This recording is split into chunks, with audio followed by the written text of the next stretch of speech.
It is 9:30-ish on a Thursday night, and you are tuned into Beltway Radio and Beyond, which can mean one and only thing. I hate to do my own bell tonight. This is Chip Chat. Welcome to Chip Chat. I'm Chip. I'm kind of alone. I'm not really alone. I'm never really alone. Brian's always here. Hey, Brian. He's maybe here. Brian's thinking about if he really wants to be here or not. Hello, I'm here. Yes. Got a lot of buttons to push. Yeah, Brian's got his regular job to do. Andy has to be like backup Tez. Tez is on assignment. Yes, tonight. I'm broke Tez. Yeah. Where are we? Where is Tez on his assignment? Do we know? I think he's in Chinchilla. Chinchilla? I think so. Where is Chinchilla? I have no idea. That's what he Near said. Coachella. Probably. Wherever he is on assignment. And when he gets back, we're going to ask him about the assignment. Yes. Yeah. He has a lot of assignments. And he'll bring a book. He will bring a book. Yeah. Speaking of books, tonight we're going to talk to somebody who makes audiobooks. Ooh. Yeah. His name is James Gray. We're going to talk to him a little bit later. Also, it's been a pretty stormy week, Brian. Stormy week. We're talking about the weather. Yeah. Stormy week. We're going to get, you ready for this one? What? Nonsensus Cole. Bad. Yes. There you go. There you go. We'll have stupid Republican tricks. Always a good segment with a side of We Told You So. Mm-hmm. And then Worms on the Brain. New segment. Okay. To talk about brain worms. Do you know about brain worms? Have you ever had a brain worm? No, but I think I saw one on Star Trek episode, The Wrath of Khan once. Yeah, there you go. So it's like that, Okay. except maybe worse. Oh, okay. Well, Yeah. what's worse than those things? The Wrath of Khan. Jeez. Yeah. Oh, no, it can get worse. Oh, Lord. Okay. Yeah. So, yeah, and we'll have a new Florida or Not. We're going to make James play Florida or Not. Oh, okay. So it's gonna be... I didn't read all of it. So you can play too. I can probably play too. Yeah. Okay. That's good. Other things, just, we're going to do some other segments, some of our regular stuff. Mm. The weather here has been pretty nasty. It's been kind of rainy, gloomy. Unless you're in Texas. Well, we're not in Texas. We're in D.C. Yeah. But so various things. But the important thing is I mowed my back lawn this afternoon in the 2-hour span of when it was dry enough and enough to do it. And I did it in an hour. It's probably the fastest I've ever mowed my lawn. I didn't do a good job. I'll be very honest about that. It's not the best edge up I've ever given my backyard. But the grass is no longer as tall as my children. So they can safely play back there, and I won't lose them. Okay. Which is the goal. All right. Not to lose the kid. Mm-hmm. If you ever have kids, the back lawn becomes a very important thing. Understandable. Yeah. It's where all the ticks live. Yes. Yes. They can get on the children. So you have to pay attention. All right. Do you have a word? I have a word. Okay. We're going to ask you about some stuff later because we have a segment about Brian. About me. It's always about me. Yeah, it's always about Brian. All right. So sit back, grab some Exotica. It's lawnmower time. You're listening to the best show, the only show, Chip Chat on Beltway Radio and Beyond. Sweeps.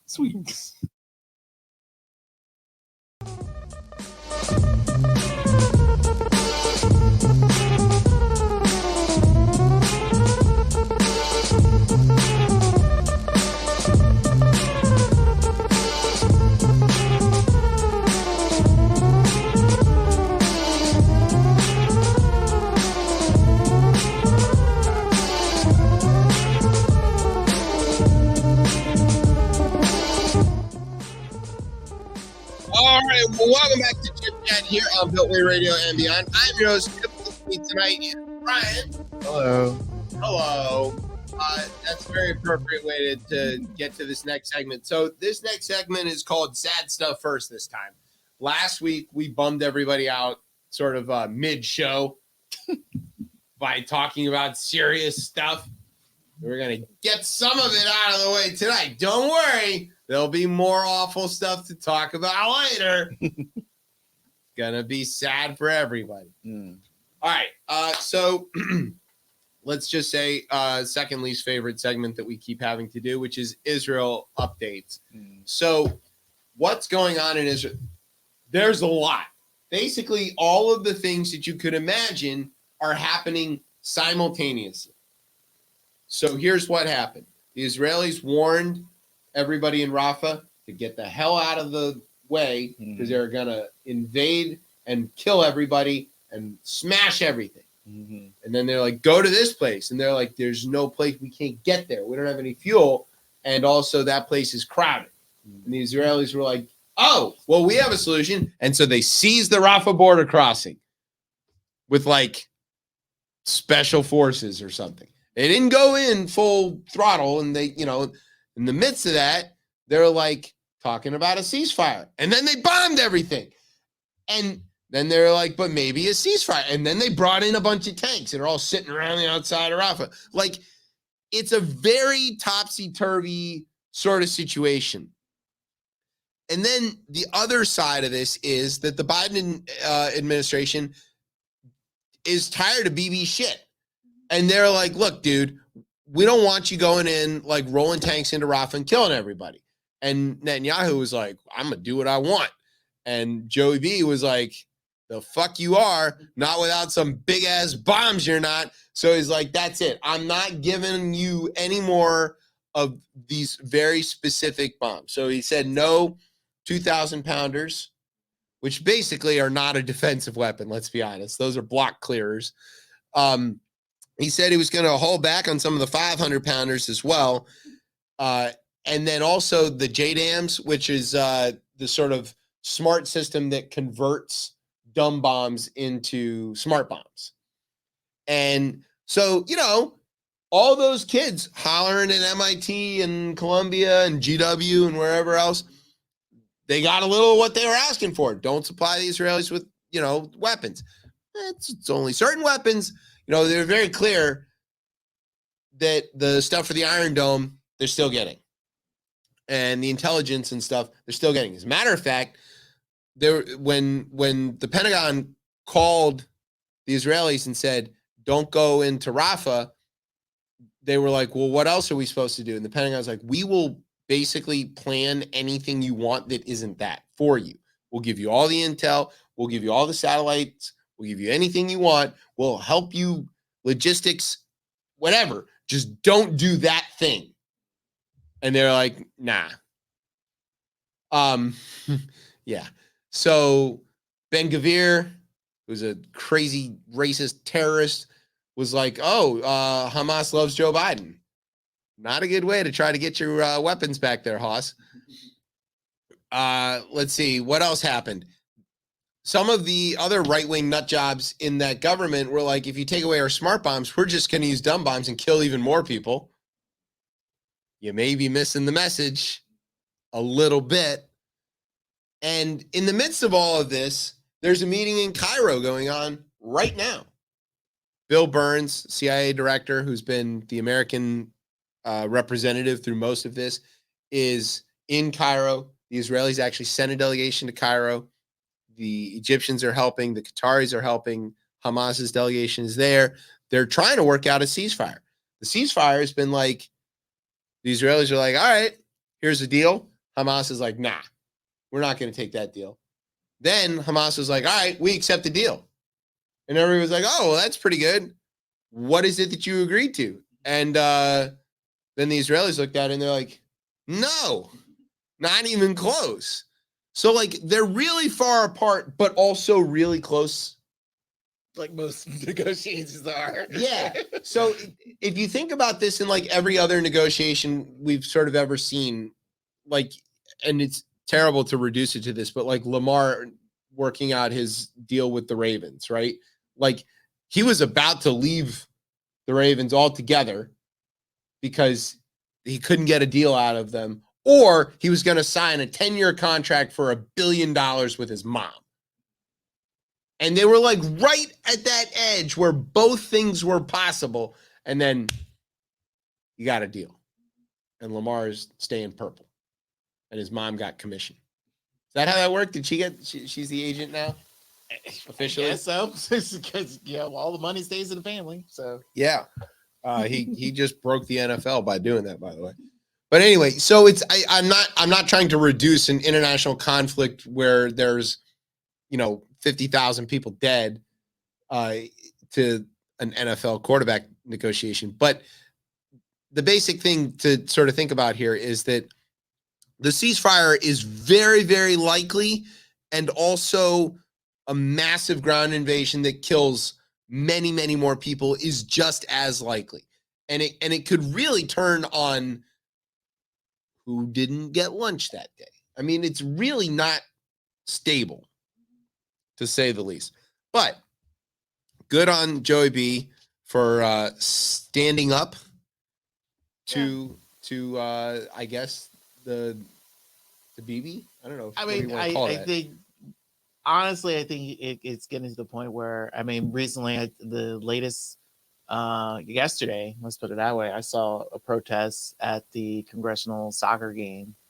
And mind you, keep in mind, folks, when you go to an event that's not fully televised, you're not going to get your message fully across. But I understand the fact that, the Palestinian, pro-Palestinian protests, I feel like you really got to keep pushing this, because this is about humanity. This is not about, right and wrong and all that stuff. It's like, there's a guy who's leading his troops to eradicate.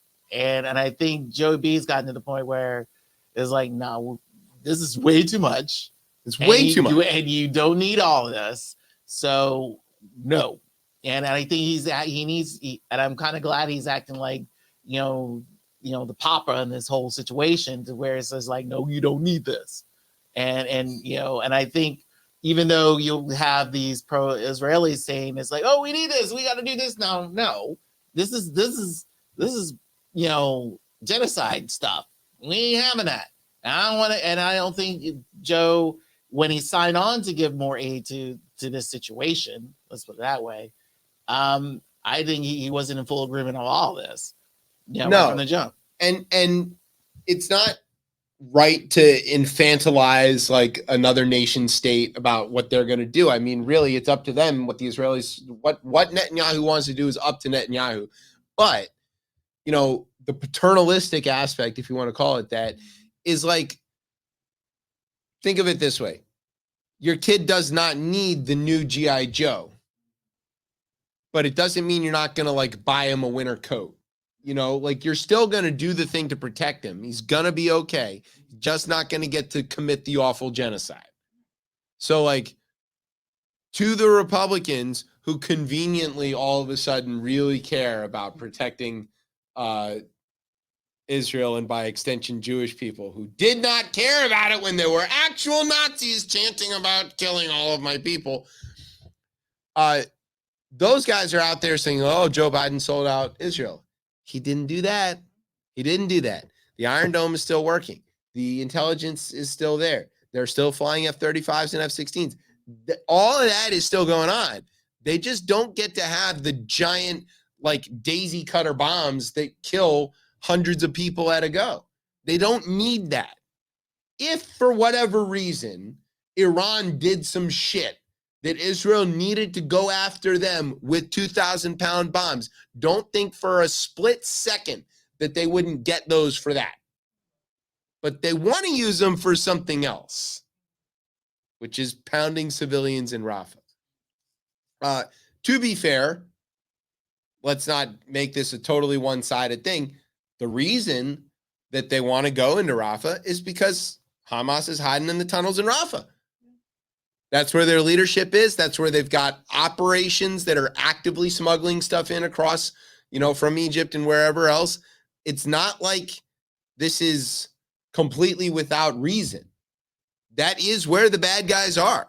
And they are buried deep underground. And 2,000-pound bombs would help blow them up. The problem is that they're underneath a school. So they're not stupid. they're hiding in places where if you go after them, you're going to have to, take a hit in terms of world opinion. Yes. Hey, let's go back a month ago. Hey, when they blew up the hospital. Several months ago. Yeah. I mean, this is the thing that Hamas always has done this, right? And the trick is for the Israelis to go after them early when the world will tolerate. This is awful to say it this way, but when the world will tolerate bombing a few schools to get a few bad guys, it's when you've been doing it for 7 months and the number of people dead is approaching 40,000 confirmed, and it's way more than that under the rubble, you're just running out of world patience. And finally, run out of U.S. patience. I never thought I'd see this happen in my entire life. This is quite a paradigm shift. This is exactly what we talked about last week, and we said that this might be coming. Again, we predicted the future. I haven't seen my medal yet, but there you go. That's my little bit. All right, there you go. Sad stuff out of the way. You want to take a break? Sure. Okay, we're going to take a break. When we come back, we're going to talk to James about things that are less sad and much more interesting. Maybe. I don't know. Could be more interesting. Sad stuff's interesting. For some. It bums you out. Yes. But it's interesting. And then a little later, coming up, the stormy mushroom penis. That's an actual quote. I don't have a choice. I have to read it. Yes. Really transcript from court. Sorry. All right. You're listening to Chip Chat on Beltway Radio and beyond. Street balls.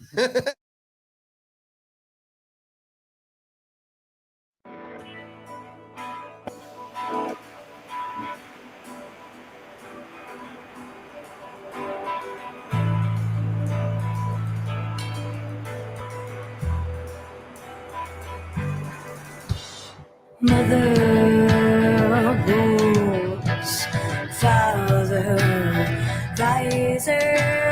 Mother wolves, father risers. Borrowed from the hook, taken lightly, slipping while they took. Hounded right there. Oh, oh, oh, oh. Oh, oh, oh, oh, oh. Guns I'll dig down on your wilted pillow. Stop raving mad to be stuffed. Weathered fish borrowed to drown along the omen, swallowed down. Father rises, mother pulls. Father rises. Oh, oh, oh, oh.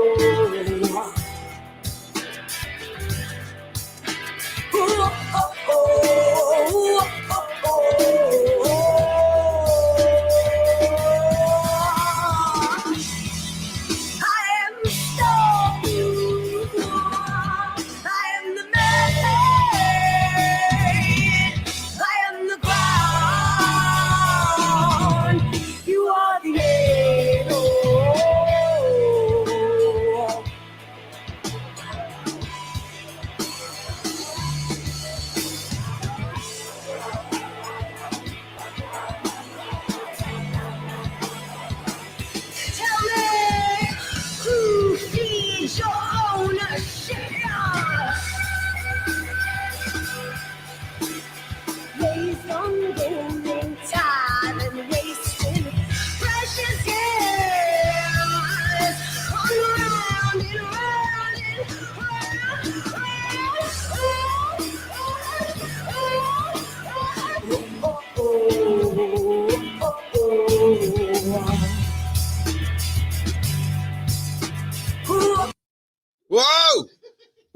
Chip Chat here on Bellwood Radio and Beyond. I'm your host, Chip.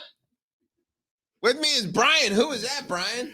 That was War Twins. Oh, good band. From California. And Yeah. The song was called Mother Pulls. Yeah, so they're pretty good. And I wonder if we could, I don't know, talk to them. Feel like a possibility. Maybe. We'll see. Okay. Well, we'll try. You got the link I sent you with all the other ones? If it's the same album, yeah. Yeah. Yeah. On Bandcamp there. Yeah. Okay. Well, as it happens, a million years ago, I met James. Actually, the notes here say it was 100 years ago, so I'm selling myself short. It was 100 years ago when he was part of an amazing punk rock band called, at the time, Little War Twins. Now it's just War Twins. They grew up, huh? Yeah, they grew up, which consisted of James and his now wife, which has also been a very long time. But time would roll on, and eventually punk rock made way for the natural progression, audiobooks. You know, as most rock stars do, got into audiobooks. Now James runs one of the nation's premier audiobook recording operations. James, welcome to Chip Chat. Thank you so much for having me. So, before we get to all of the bits about audiobooks, Yes, when are we getting a new album? this year. Oh, really? I just guessed it. That was pretty good. All right. No, I don't know. Actually, that's something actually Gaetan and I have been talking about just this week. So, yeah, I feel like we were talking about this a little bit before. Like, I feel like the entire music community, live or not, is in a weird state in the last couple of years. It just has shaken everybody up. But yeah, I think it would be something fun to do. It just would be fun to do. Do you think you would still be the same kind of angsty punk rock kind of album, or would it be more like, hey, we're parents now? Definitely. I think we were going to wait until we're grandparents and then just lean into like, we're just going to revert into like a 50s, 60s, 40s, 30s thing.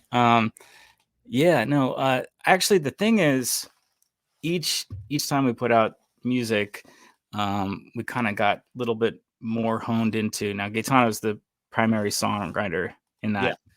Yeah. And, we just kind of like got further closer and closer to that stuff. And the last record we did was with Sylvia Massey, who did my, lots of favorite albums, Tool, Johnny Cash, Tom Petty, all that stuff. And we were starting to feel like we were getting close there. But now, of course, we can really do what we want. And isn't that the goal of everybody, that now they figured it out? Well, and now you've got all the capability to sort of record and engineer and produce it all yourself, I guess. Indeed.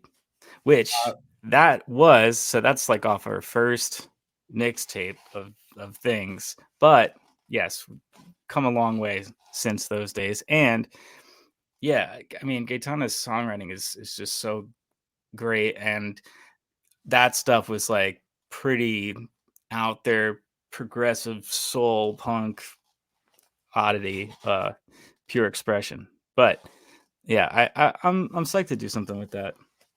I will be really excited to listen to it, and especially if you came on the road, come back here to DC. I don't know about that. We'll see. But if we, maybe that's the one place we'll go. We'll go back to the Black Cat at DC, our favorite spot. You got to come to Black Cat. If you're a rock band and you come to DC, there's basically like two places you got to play: is 930 Club or Black Cat. And 930 Club just opened the like mini version, the old school version, sort of mimicking the old 930 F Street where they started, where when we were younger. Brian was already an old man by then, but where it all started. So that's cool. And also Black Cat is like the place. It's also Dave Grohl's club. So that's cool. You should try to play. Wrong about that. Yeah. Yeah.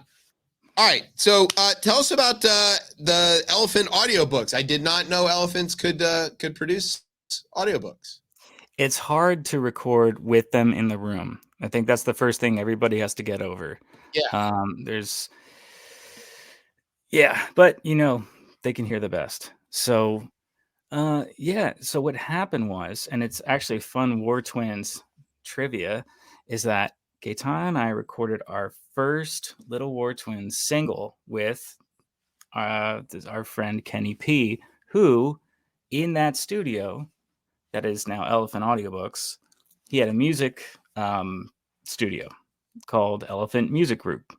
And so he got started off, he was like a Berkeley guy, and he did some cool records in there. And so we did our first song with him. And then about a year or two later, he switched over to doing audiobooks, and he started the company. So that was probably like a dozen years ago or something now. And then my mother is a fantastic, incredible singer and actress. And after, tiring as some do from the,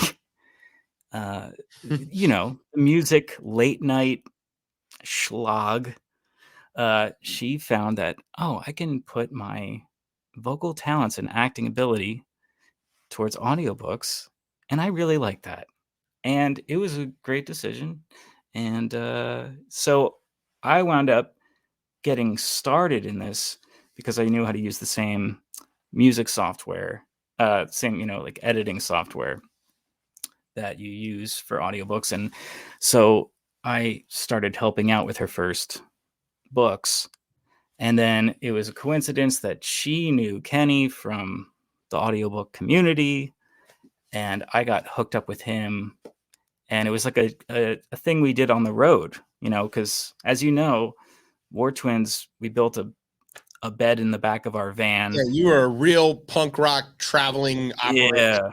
Yeah, we were living out of Walmart parking lots for like 3 years. We just were constantly perma-touring for like 9 or 6 month stretches, and then find a place to crash for 3 months and then start it over again. And when we would drive to a new city and state, the middle of the day, we get to a Starbucks, and I'd be booking out our tours, that the tour date's like 2 or 3 months down the line, and then editing audiobooks to make extra cash because, we got stiffed all the time.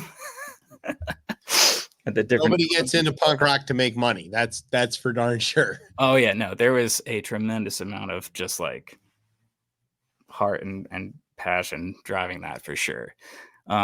So yeah, and then it just kind of became a thing of freelancing for my friend Kenny. And then we moved to LA. That was another thing I just did for work. We started taking on some more.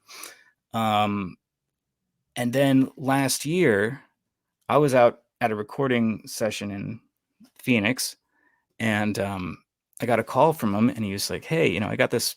I hadn't heard from him in a while. He's like, "I got this project if you'd like to help me out with." And I was like, "Yeah, that would be great, man." We got off the phone, and then I got a call back from him 5 minutes later, and he's like, "Hey, you know what? I haven't really told you, but I'm doing a whole career shift. I'm getting into mental health. I'm helping families and teens with mental health counseling and everything like that. And I was going to shut doors on this business. Would you want it?" And I was like, "Wow," And I guess so. I guess so. So made an arrangement, and I bought the company, and he, still is on deck to help me out with some, just sharing his experience. But I've been doing it for like 10 years now. And now we've been keeping, man, I thought it was going to be a lot more modestly paced when I first took over. And it basically has been completely booked out since September, since August when I got in. And I just opened up a Los Angeles affiliate called LA Audiobooks, and that's starting its first projects this week. And it's yeah, it's been a wild, amazing thing, man. It's crazy because, people think of audiobooks and the pacing of the way they sound is calm and slow and soothing and, nice to listen to in traffic. But the pace of actually booking, producing, creating all of that stuff is breakneck. To put I don't know exactly. We don't have breakneck traffic here in Washington. We only have stop traffic in Washington. So, one of the things that I read about with Elephant is that you sort of specialize in helping authors record their own narration. Because, a lot of people want the author to read their book. But what if the author is terrible? How do you deal with it? Because just because you can write doesn't mean you can talk in a microphone. You know what? First of all, you're right in the sense that there's definitely a gap in people who are really confident and know how to engage people. Public speaking, right, is a huge fear for most people, it turns out. And even if it's just you in a room, there's a difference between acting something out, like if you have a fiction book and you have characters doing a story, or orating a piece of nonfiction, but make it feel interesting and that you're not being lectured to in your car by some really dry thing. But on the other hand, it's such a core human thing that with a little bit of direction, which is part of what I do and part of what our producer, in any of our studios, is like, that's part of that job of listening and figuring out how to just, in as brief as possible, direct them to get to where they are. And the thing is, one of the easiest things to do to be engaging and really shine your light and people are attracted to you is when you're passionate about something.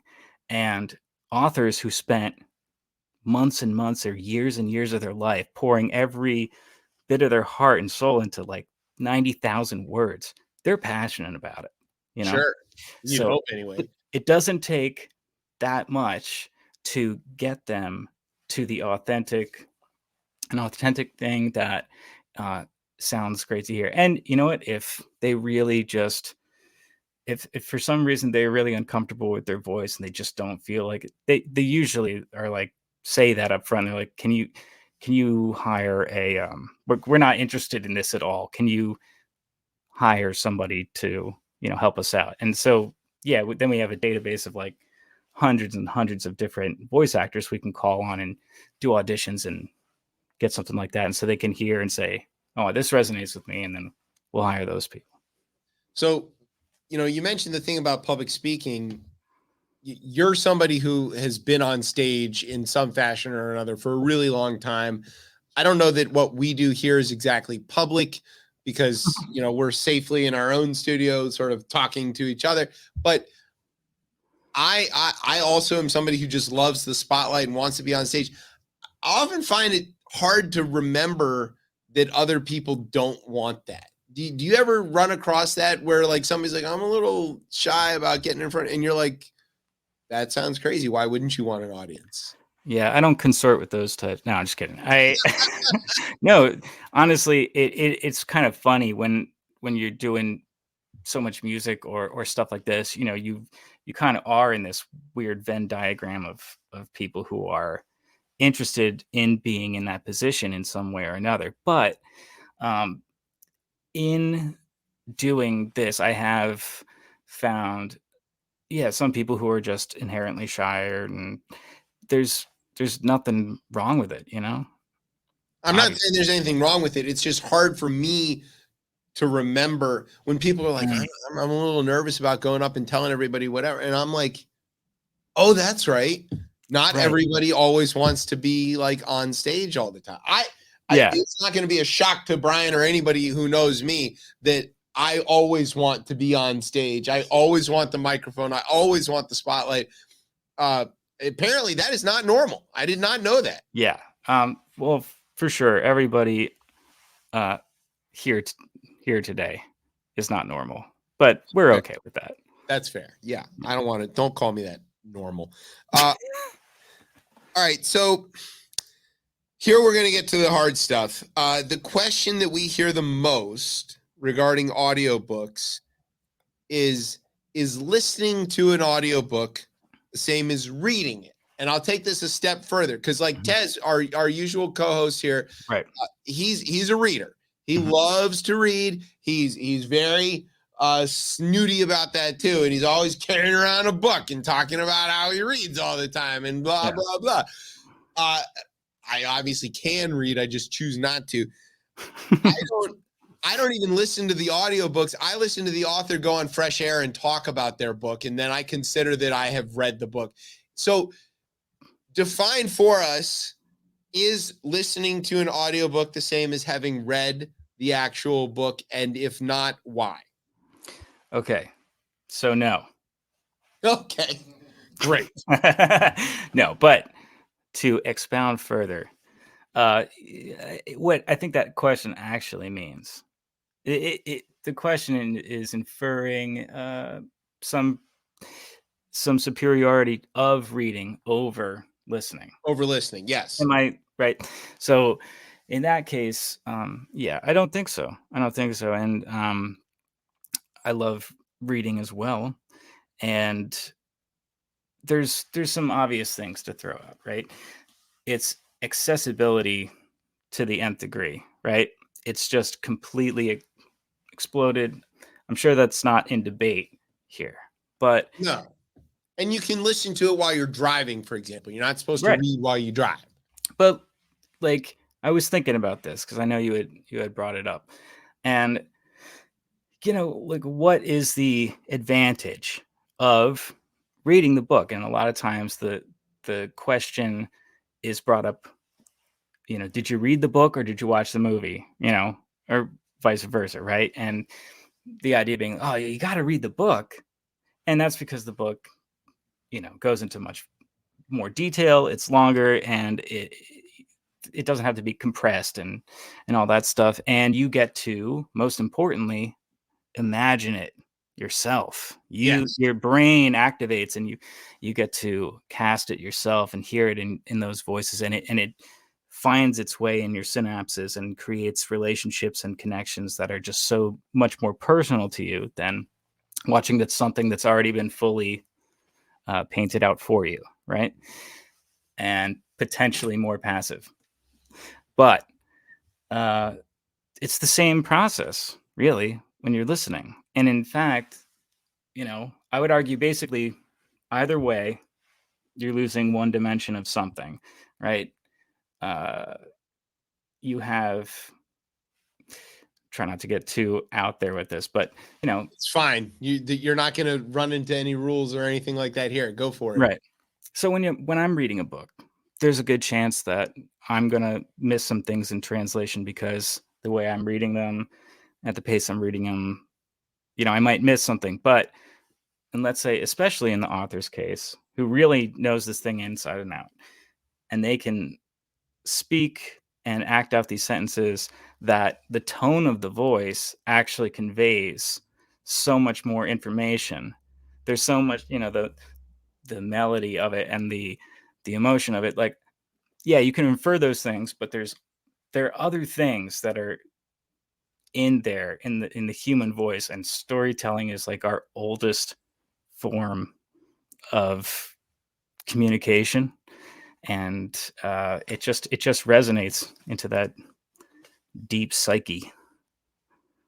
So last week we had our guest is a guy who coaches TED speakers on how to present their talk, and we talked a lot about how storytelling is the essence of humanity. It's that how we communicate things. It's what gave us a leg up on our ancestors who didn't tell stories, and gives us big advantage in preparing to protect yourself against the saber-toothed tigers is our favorite common enemy. But I am somebody who mostly absorbs the world through sound. I listen to public radio all day long, and I'm picking up information without the visual. So I, just as if I was reading, I'm having to paint the picture in my mind from the words, you know, and I'm synthesizing it. I read the paper a lot, and when you're reading the paper, you know, or even the digital version of the paper, like there's pictures, but when you're listening to the radio, there's no pictures. Right. But what there is sometimes is Nina Totenberg doing the voices of all the different justices on the Supreme Court, and that is very, very compelling because she gives them all of their intonation and their, you can hear their emotion and stuff. It's all things that you don't get from listening, from reading transcripts and stuff like that. So I would argue, and I know I'm not a scholar on this, and I have no position to say this because I don't read books. But You're making a great case for not reading books, I think. Yeah, I would say so. I'm a pretty smart guy with a lot of information. I don't read anything.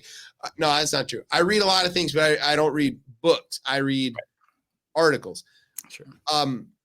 But I would make the case that listening is maybe a little more profound than simply reading it, because you do get that tone if it's coming from the person, especially like you said, the author, because you are going to hear it in your ears and in your mind the actual way that they meant it to come across. Whereas if you read it, you might not pick up on where there's a comma and totally get it wrong.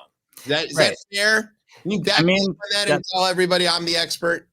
Absolutely expert. In fact, you're taking over the business. There you go. See, click it. So I think that either way you gain and lose one thing. So, you know, I'm as an artist and creative person, I love what happens when you limit something, because it forces your imagination to ignite and fill in the gaps over here. Yeah. And so I love that some of those elements are lost, like some of those dimensions are lost when you're reading. And, you know, I like that, you know, there's other things about listening, but, you know, I think they're equal, and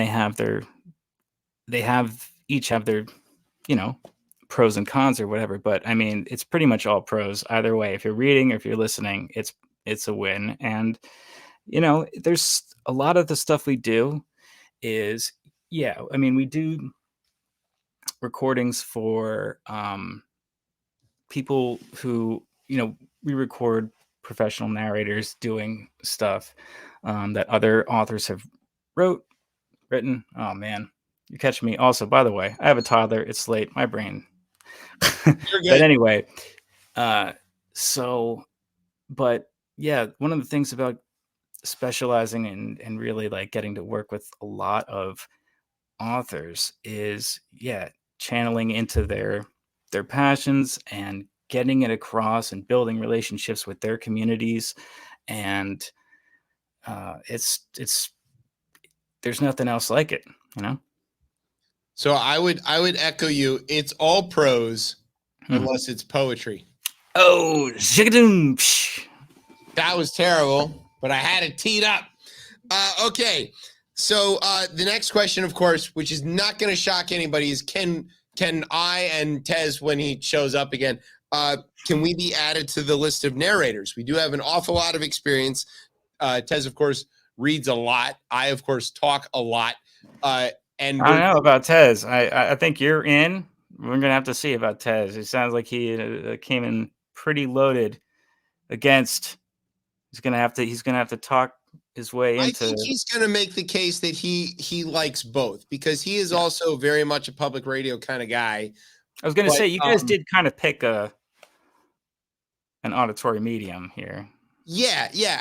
Look, I've been doing fake radio now for almost a decade. It's just kind of how this goes, and the fact that we're on video, you know, having this conversation, that there are people watching us live have a conversation, feels weird to me. I don't even really want there to be the visual aspect of this, but we've had a visual part of this show for longer than we haven't, because that's how the internet works and people watch radio, which feels weird. I don't want to watch radio. I want to hear radio, but now because we have anyone watching, you are free to close your eyes at any point. But Exactly. I will say you will be missing.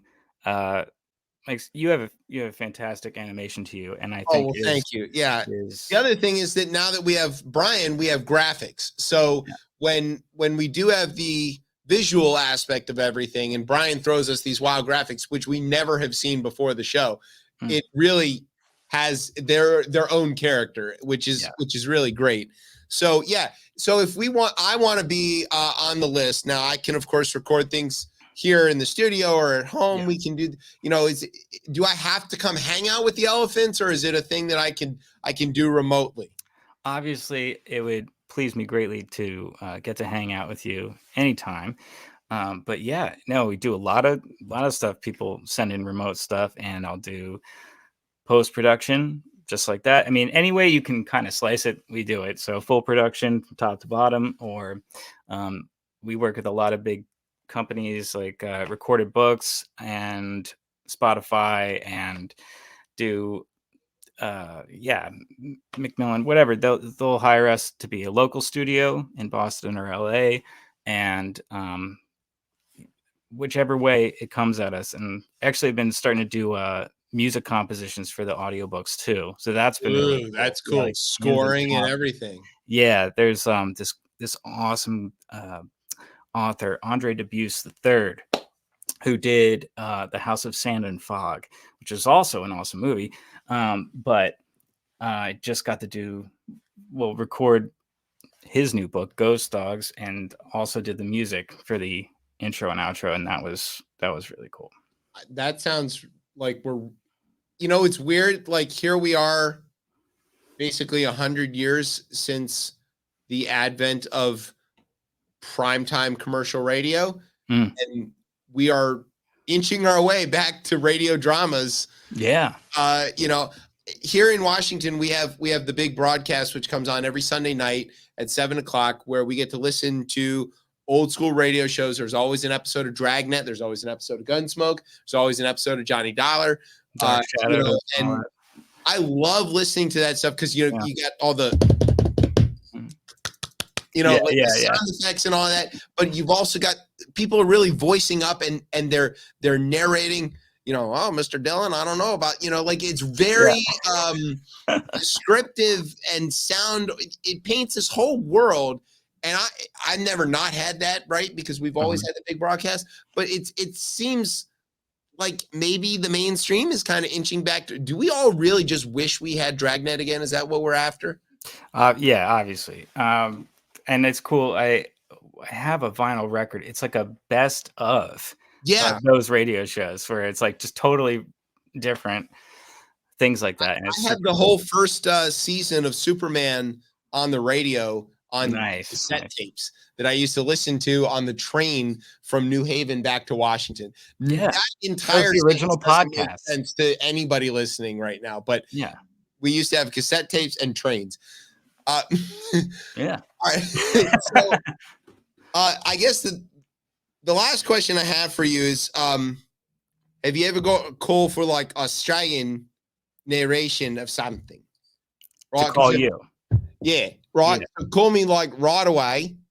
Wow. I'm not even in Australia, but I've got the Forsters. So I got to be honest with you. Most people's Australian accents just weave in and out of all different English things and back and forth. No, they haven't got it.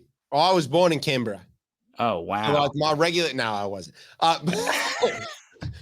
But my kids aren't sure whether I was born in DC or Canberra. So like I'll tell them like different versions of my origin story, and then it keeps them very confused. I highly recommend you doing that with your children. I highly recommend you create 2 different versions of your website and have full biographies of either. And just randomly send out one or the other. You hear that, Brian? We have to get a website. I 2 hear different radio shows. One of those geo sites. Yeah. Okay.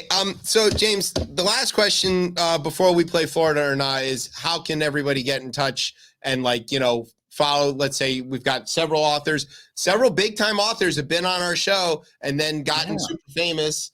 So they might want to record their audiobooks and they would want to get in contact with the Elephants. Yeah, totally. And super famous or your first time, people doing memoirs, all that kind of stuff is, everybody's welcome. It's www.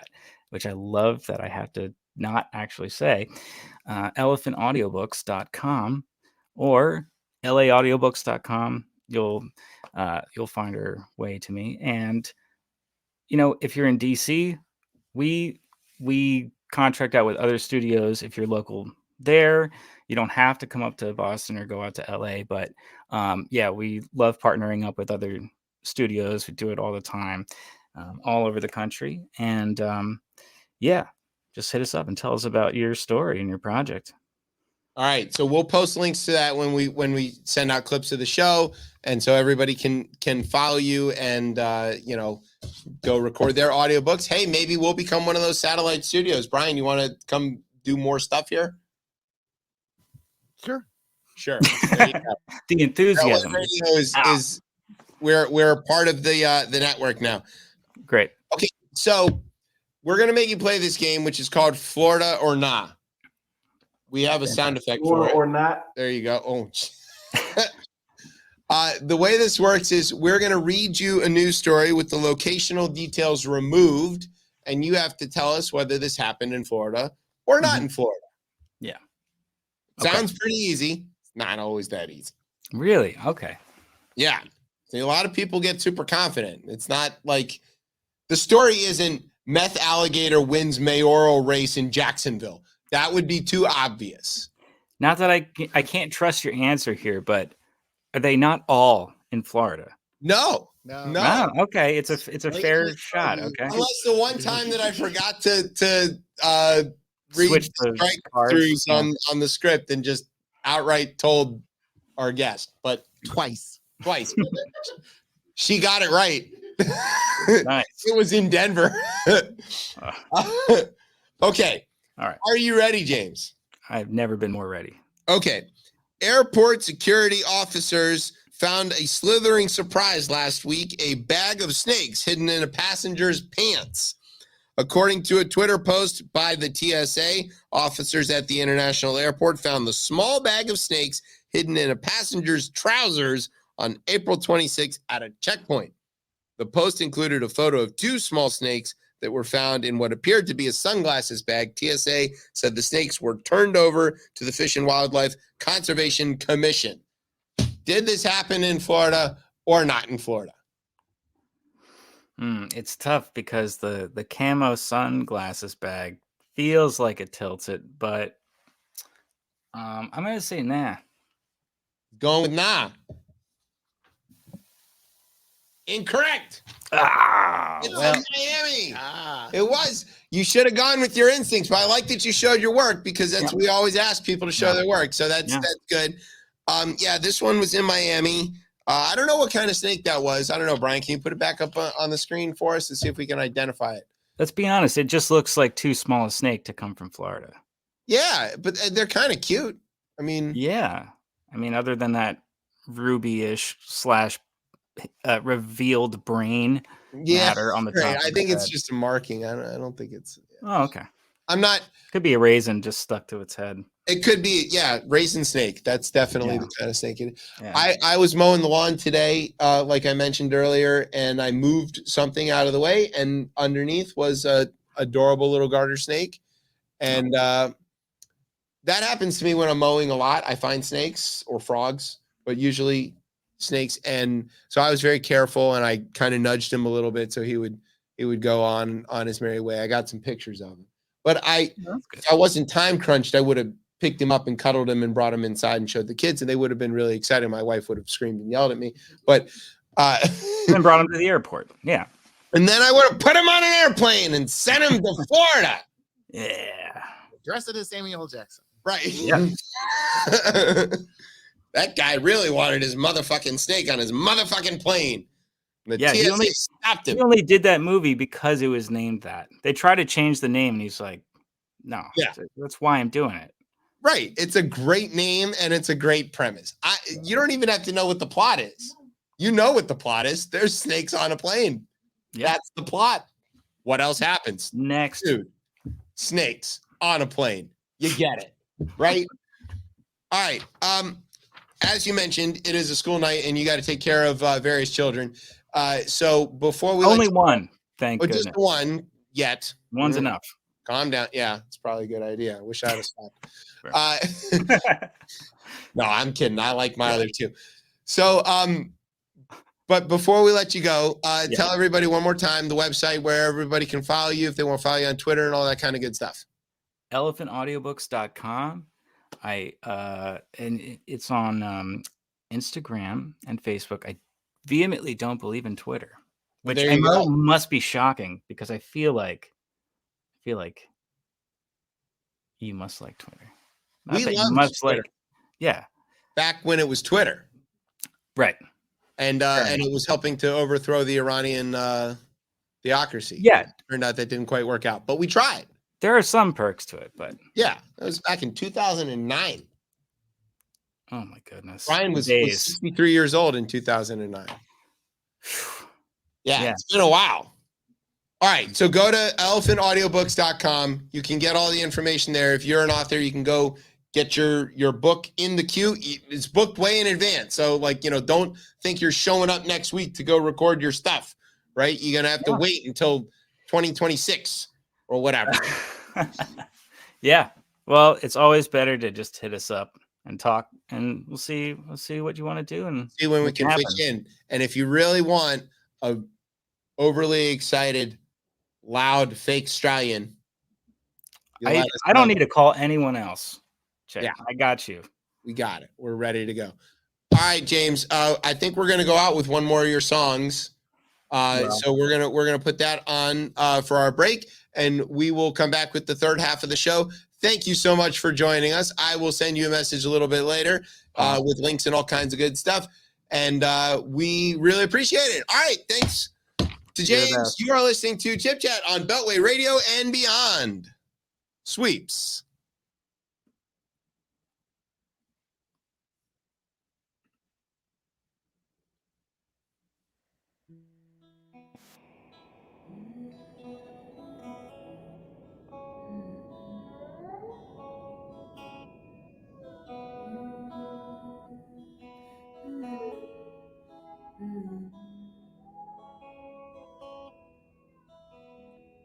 Little star seeker,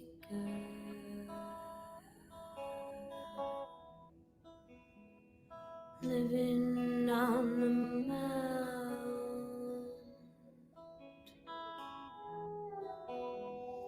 wide open peepers,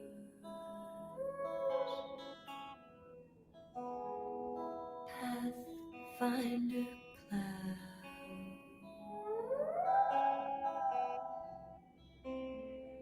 Hey, little thing,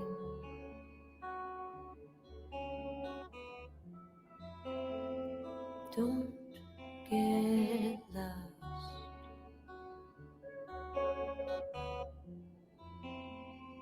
Plant your feet.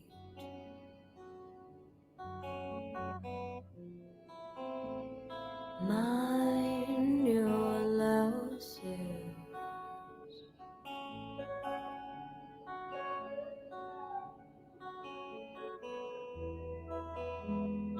Foreshadow creature,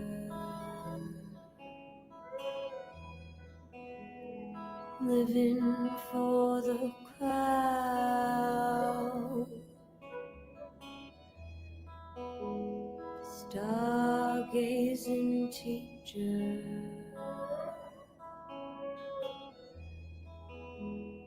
brushing off the doubt.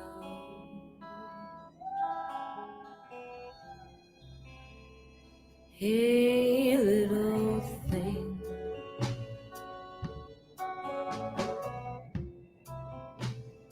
don't get lost.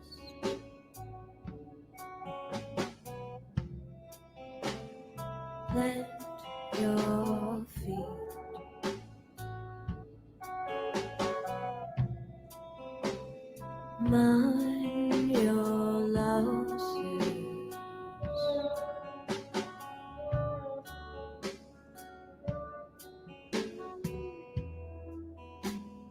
holding hands forever,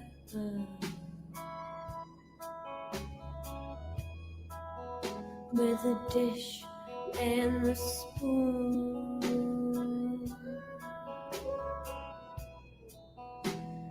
playing.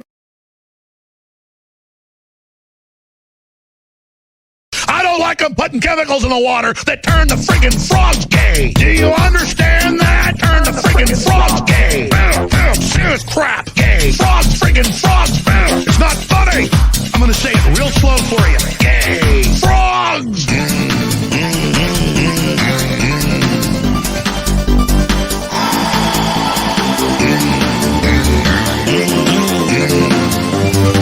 Won't you fight for your life? Gay. Frogs, friggin' frogs. I don't like a frog. Gay. Friggin' frogs. Frogs. Friggin' frog crap. Won't you fight the frogs? It's not funny. I'm gonna say it real slow for you. Frogs. Place point.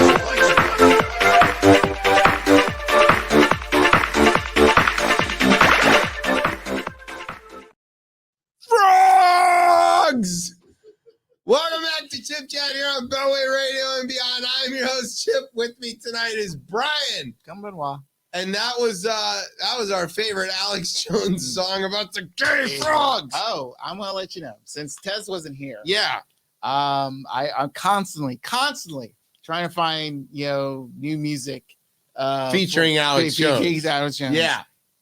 Next week We've got a premiere. Oh, you're gonna love this. This is a trio. This Oh is a my hot God. new trio. I am so excited. Yes, So everybody featuring Alex tune in Jones. next week for the Yes. next installment of Tez watches Alex Jones songs.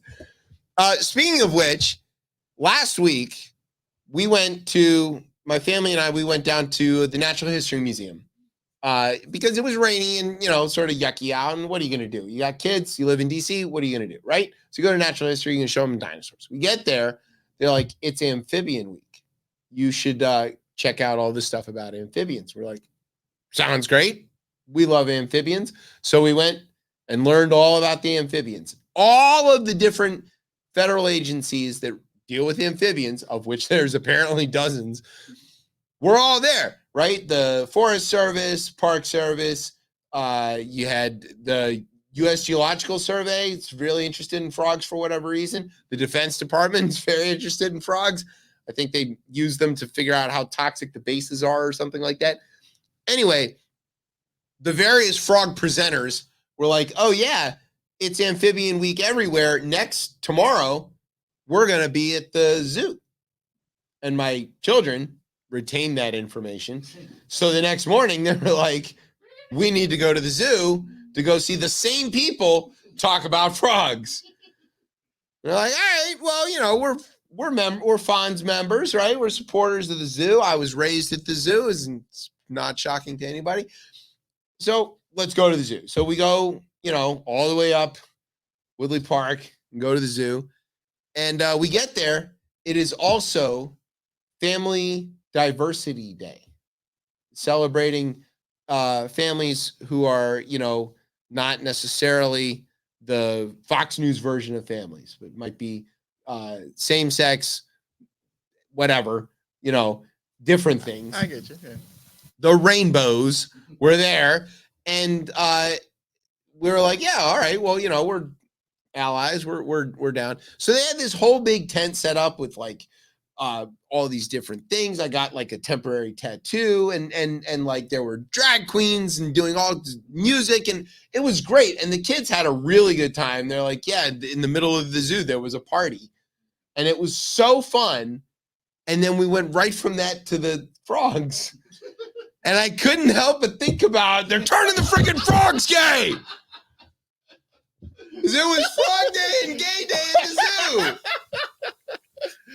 I even got a button that said I had a gay day at the zoo. Oh. And had crocodiles on it, and then one with a frog. But I wanted, this frog's come in a lot of color. Anyway, won't you fight for our lives? Speaking of fighting for their life, that guy who used to be president, 45, he's having a tough week. So he says. Yeah, so he's, of course he's mad that he's stuck in the courthouse and it's cold and he doesn't like it and he can't sleep stay in there. awake. Can't stay awake. Well, he stayed awake this week because the prosecution called one Miss Stephanie Clifford's, otherwise known as Stormy Daniels. Now, Brian, you're an expert in the pornographic arts. So I'm told. So you're special on Beltway Radio and Beyond would portend. Yeah. But anyway, so tell us who is Stormy Daniels? Stormy Daniels is pretty much during, I would say, the late 90s going into the 2000s. She was pretty much the premier notable adult entertainer star. She's won Adult Video News Awards, better known as AVNs, and pretty much she was like next to certain other individual ladies at the time. She was the well-known woman to go, be featured in certain things. She's a big deal. She is a big deal. She was a big deal then, anyway. Yeah. So and I would say still now, but definitely now. Yeah, now. Well, Trump feels, I guess so. So Stormy Daniels was called to testify by the prosecution, and the case centers around what happened. Trump and Stormy had I don't know what to call it. Well, based off of Stormy, what she said, a brief encounter. Brief encounter. Yes, that she would love to forget. She emphasized that the activity was brief, but they met at a golf tournament in 2006, and then eventually they had activities, and then just once, yeah, and then later on when Trump was running for president, he got worried that she would go and tell everybody about this. And so he basically paid her to keep her mouth shut. And he did that with money that he misclassified as legal expenses. And so he committed fraud in doing this. And he did it in commission of trying to help his campaign with an illegal donation. And so it amounts to a misdemeanor in commission of a felony. Therefore, he's got felony charges, 30 some odd counts of them in the state of New York. That's the background. That's not what we want to talk about. What we want to talk about is that Stormy got on the stand and the prosecution was told, keep it limited, right? Just the facts, ma'am, as we like to talk about Dragnet. So it was, it could have been, did you have sex with Donald Trump? And she could have been like, yes. And it could have been like, what was the circumstances of that? And she could have said, we met at a golf tournament, and then his bodyguard sort of arranged it. And then we did some things. And then, then he kept calling me every week after that, which is basically what happened. But no, that's not what she did. She went into lurid detail. She said that, they met while playing golf, and then he invited her. He didn't invite her. He had his bodyguard, Keith Schiller, invite her up to the hotel room. She gets up to the hotel room. He answers the door in his silk PJs. And she was clear to make a point of saying, did you steal those from Hef? What do you think you're doing? Which shamed him enough that he went and changed. And then they had dinner. Then she got up to go pee.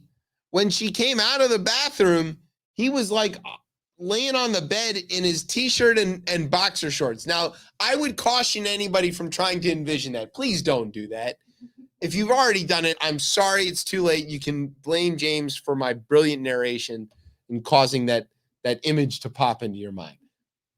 But she was like, what is this? And then he blocked her way out of the door with his bodyguard, just outside the room. And she said her head was spinning. She didn't really know what was going on. She kind of like fainted a little bit. Next thing you know, he's on top of her. And she emphasized it was brief. Then he was like, yeah, we were really great together. We should do this again sometime. He was married that whole time, by the way. And Melania was pregnant, I think. Yeah. And I remember she asked about where's your wife and all that stuff. Oh, we sleep in separate beds and all that stuff. And I'm like, all right. He also told her that he could get her on The Apprentice, and she's like, I don't think I'm going to be any good at that. And he's like, don't worry, I can rig the show for you. Like, the guy who complains about everything getting rigged against him was like, yeah, I can rig it. Well, that's why he thinks everything's rigged, because he's doing it all the time. The other, like, I want to say this is funny, but it's not funny. At one point, he told her that she reminded him of his daughter because she was blonde and pretty. And then he had sex with her. And I don't know I know exactly what that means, but like, it's great to see that happened in court. And he had to sit there and listen to it the whole time. Mm-hmm. The whole time. And he was like scribbling notes and like handing them to his lawyers and stuff. So they had a cross-examination that sort of started late Tuesday and then it wrapped up today. The cross-examination was very weird. Trump's lawyer, the only female lawyer he has on this case, Nichols, I think is how you say her, Necklace. I don't know how to say this name. Like grilled Stormy about like, were you trying to like just make money off of this? And she's like, no. And she said, well, why did you take the money? And why did you? And she's like, because these people kept showing up and threatening me if I didn't do it. And my lawyer got all these calls from Michael Cohen saying that he was going to, ruin his life and kill me if I didn't sign up and sign the thing and whatever. So like the cross-examination goes on for 2 hours. Stormy holds her ground and she's like, no, this is, whatever. And then the prosecution gets back up for a redirect and they have like very few questions and they go, on the whole, would you say this is a net positive or negative for you financially? She goes, negative by a lot. I had to hire a bunch of extra security. I got all these people after me all the time. I've had to pay all these legal bills. My lawyer's in prison right now. Like, it's a whole thing. She didn't make any money at this. Did she get more famous? Yeah, a little bit. But, like, I don't think for the thing that she wanted to get famous for. I mean, when she's been here for the Exotica tour, she's been I believe, yeah, she was here for the first one. So the last 3 that they've had here, she's been in every one. And mind you, we've been unable to have a proper interview based off of certain reasons. But you can tell by her body language, it's like she wanted this to be over.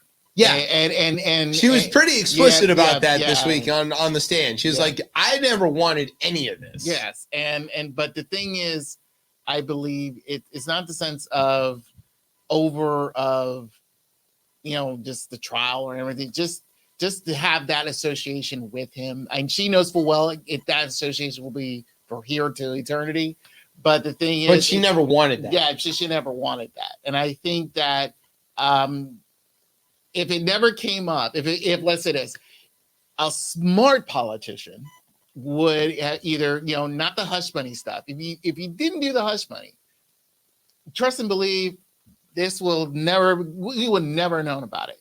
And it will probably be in some, Stormy Daniels will probably do a parody on it for one of her movies and it'll be funny and we'll call it a laugh and call it a day. No, once you got to the point where, again, Trump gets to be Trump and starts doing stupid shit, again, acting thinking he's a mobster and say, we need to shut her up. We need, besides the point of trying to kill her, you threaten to kill her, but, get to the point of that state. And all you're doing is, what'd you do? Leave a freaking trail.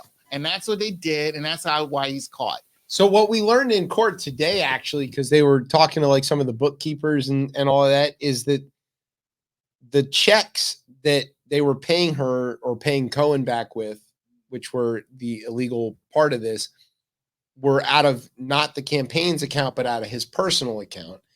And they needed to be signed by Donald Trump. And he was already president and in Washington at the time. So there was testimony today about FedExing these things down to DC for him to sign, but they weren't sending them directly to the White House. They were sending them to Keith Schiller, to his bodyguard, to his house in DC, so that he could carry them in his pocket into Trump for him to sign it and then get them back to New York. Trump's explanation, or his lawyer's explanation for this, is the mail is slow at the White House. Everybody else is looking at this as like, you don't want it on record going through the White House. You know, you don't want all these things. People see all this stuff. This is why you're doing it clandestinely. It's open and shut. I mean, the guy paid off somebody who could damage his campaign with money that he shouldn't have been using, and then he lied about what it was. It is absolutely clear as day that he made an illegal campaign donation and that he then committed fraud to cover up the illegal campaign donation.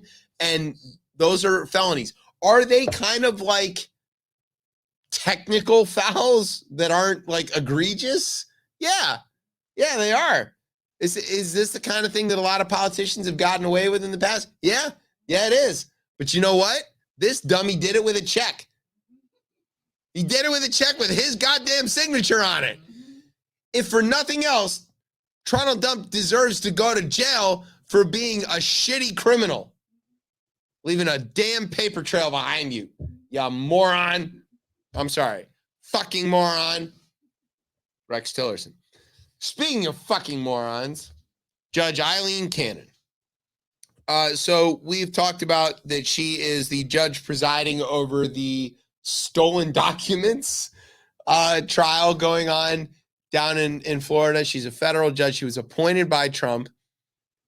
She had kept on the books this trial date of 20 May for the next for the trial to start.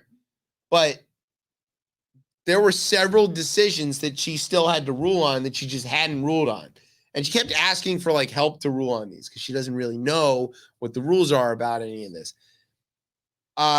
This week, she suspended the trial basically indefinitely. She said that there's too much to figure out. She blamed it on the classified documents aspect of this. Okay, so to be fair,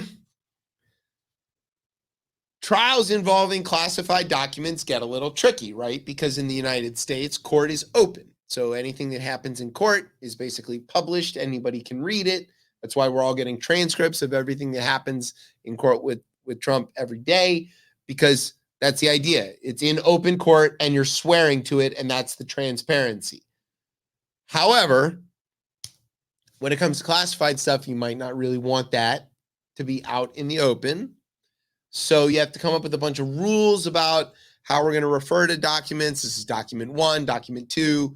You know, is the jury allowed to know what's in it? Are they not allowed to know what's in the document? Are they allowed to know the level of classification? There's a lot of rules and stuff. And fortunately, there is a law that governs that. It's called CIPA, that's Classified Information Protection Act. And she's kind of hiding behind that, but not directly. And here's what I mean by that. Along the way, you know, whenever you have a trial, you have, you know, arguments between the prosecution and defense about what's admissible, what you can talk about, what kind of witnesses you can call, all of that kind of stuff, right? And the judge rules on that. Their job is to judge what is a good idea, what's not a good idea, what's legal, what's not legal. Judge Eileen Cannon got her law degree from a Chuck E. Cheese, so she doesn't actually know what's legal and what's not. So every time there would be a question, she's like, I don't know, we're going to have a hearing about that. Let's schedule one. And she kept scheduling these things, and then they would come, Jack Smith would come and present his case, and then, you know, whatever alligator is currently representing Donald Trump in Florida that week would come and present their case, make no sense, and she would be like, oh, well, both sides make a pretty good point. I'm going to need some time to think about that.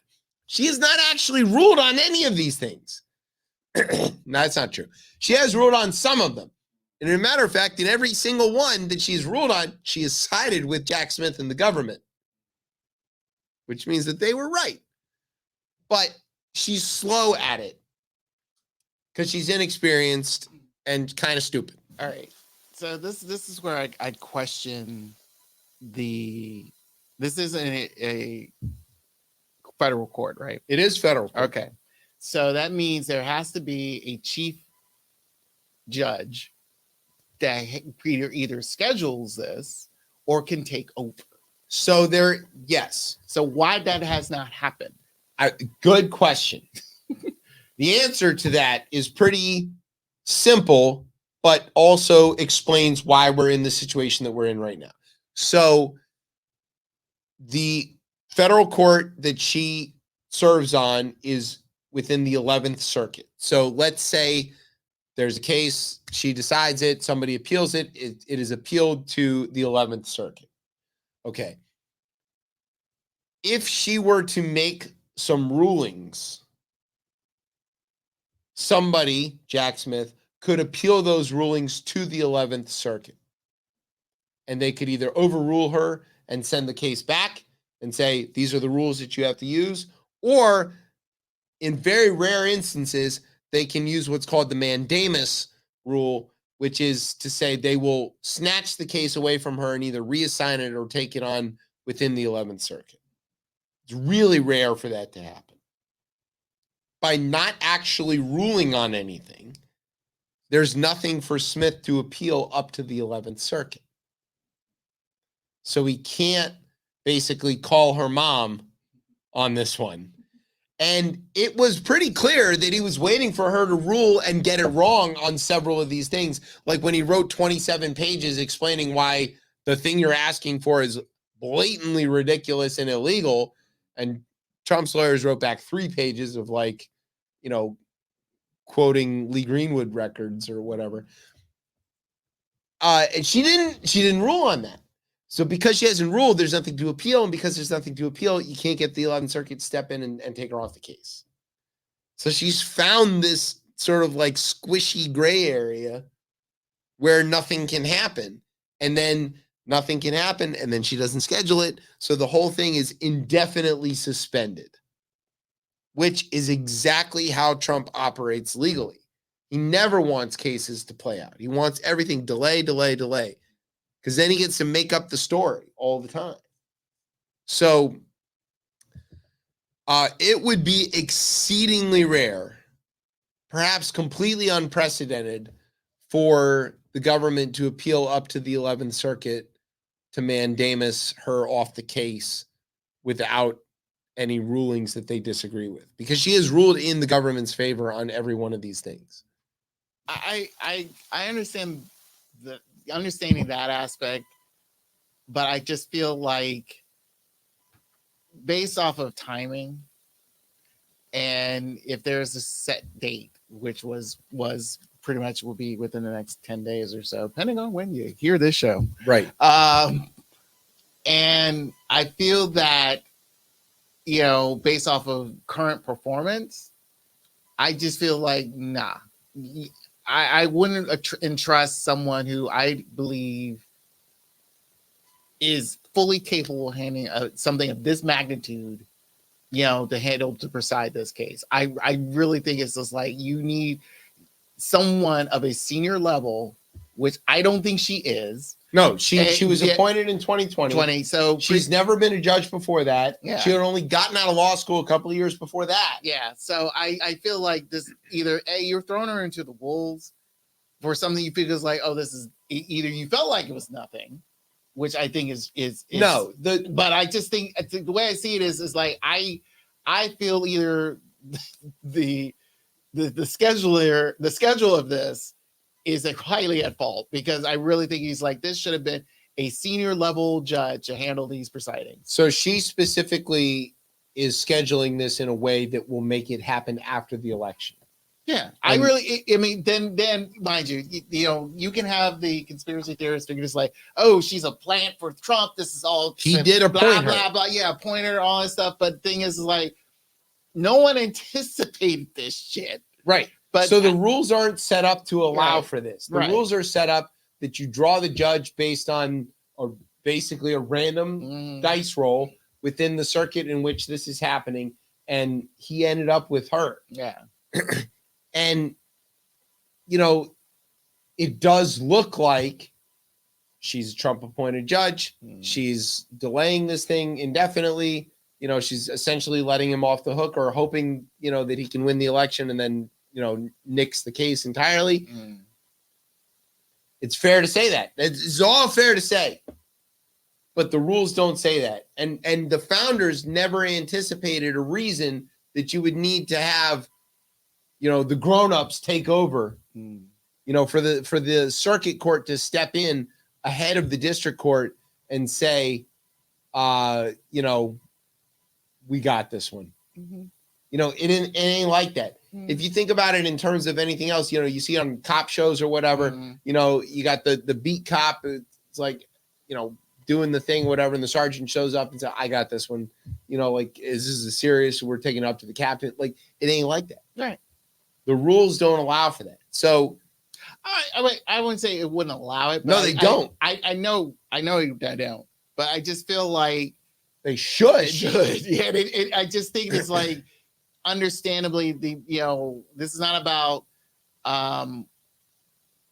popularity or anything. This is not like the DOJ trial. It's like Ito didn't really want that popularity when he figures like this was supposed to be a normal trial. It became a circus on its own.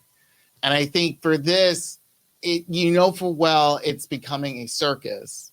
And I think that you need a proper judge to take control before it goes way out of control. And the way I see it right now is gotten way out of control based off of the things that just transpired. But by rule, she is a proper judge. I understand that. I mean, based off of what we've been the way the rules are set up, and we and can't have exceptions. And Right. we talk about this on the show all the time. That like to do this right, you have to follow the rules to the nth degree, Right. because you have to bend over backwards to give him more benefit of the doubt than you would anybody else, so that when you do convict him and throw him under the jail, it sticks. Right. Truth be told, I don't think it convinces any Trump supporters anyway about anything. Right? The documents case is by far the most open and shut, and now that's the one that's most indefinitely delayed. The January 6th, did he put them up to trying to hang Mike Pence thing? Also very open and shut. Also delayed because the Supreme Court is taking their sweet ass time deciding whether presidents have immunity while they're in office. Immunity for what? Now, stick with me.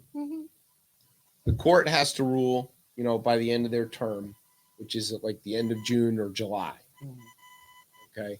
So it's possible that the Supreme Court comes back and says presidents have absolute immunity while they're in office, and nothing they do is subject to the rule of law.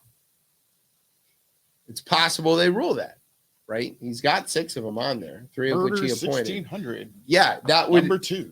that would be called having a king, and we did fight 2 wars not to have to do that, right? In the revolution in 1812, but we might end up with that. There is ample time between the end of the current Supreme Court term and when that ruling is issued and the election for should they give presidents immunity to do whatever they want. A guy who said live on a debate, would you shut the fuck up, man? Might very definitely make that quick call to SEAL Team 6.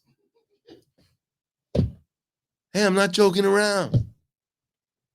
In Scranton, we would have, I'm not saying he's going to do it, but if I was all of a sudden granted immunity to save democracy, I would use it.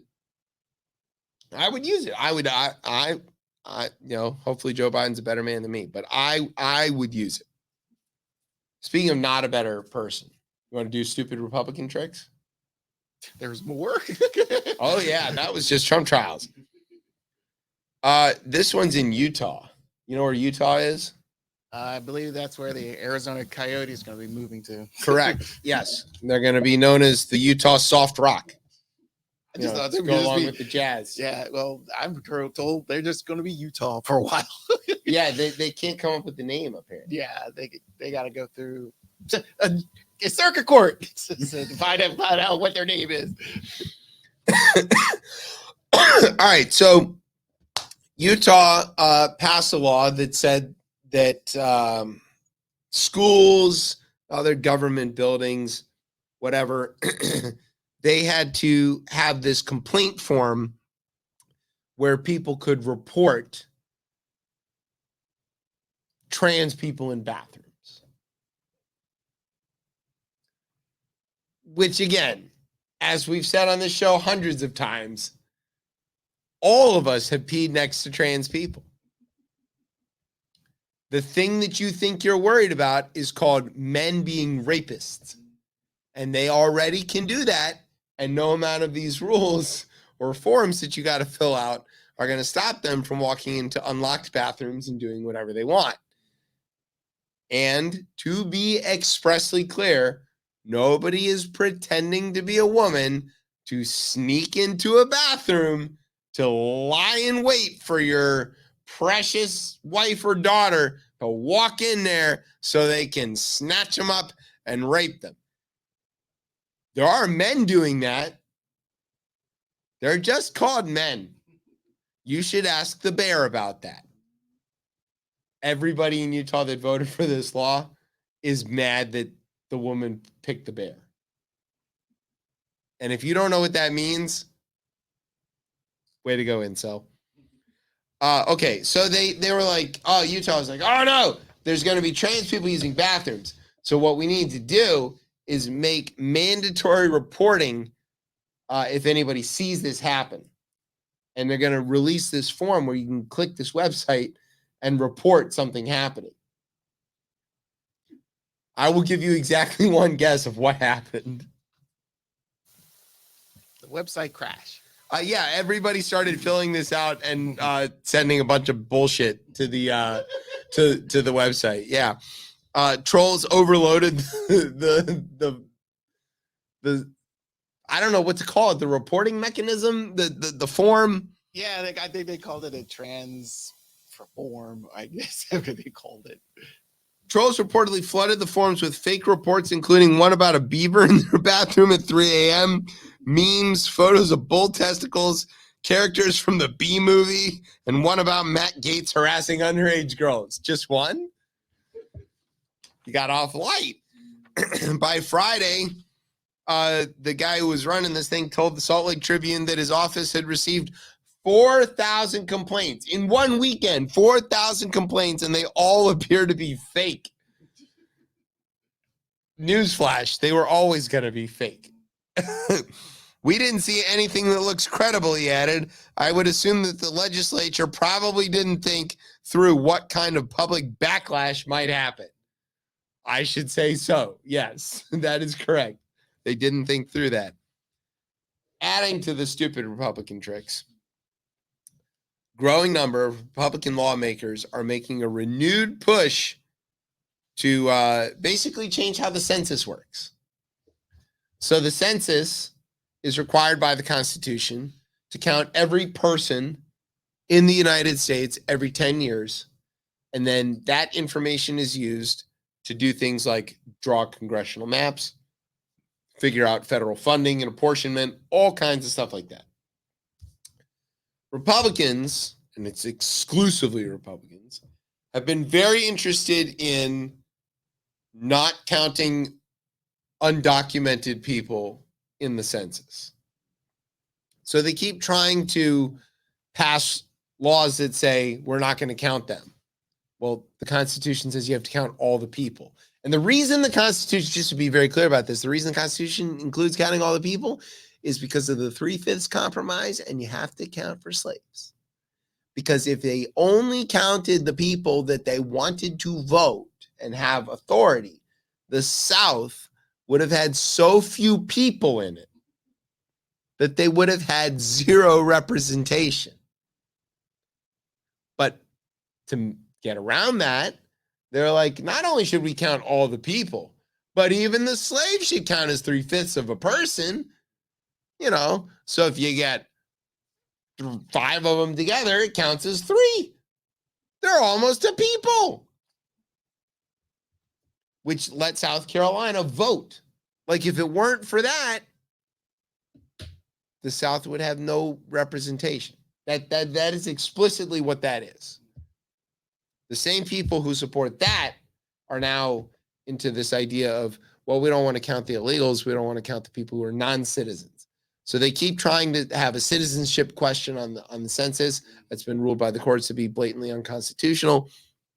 So now they want to go district by district and sort out how many citizens are non-citizens so that they can cut federal funding to districts where there's people who are not citizens, who all still are entitled to go to school, and get all of the rest of the benefits of existing in the United States, like libraries or whatever.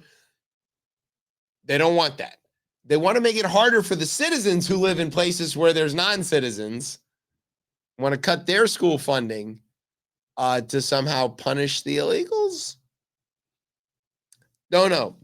It is nonsensical.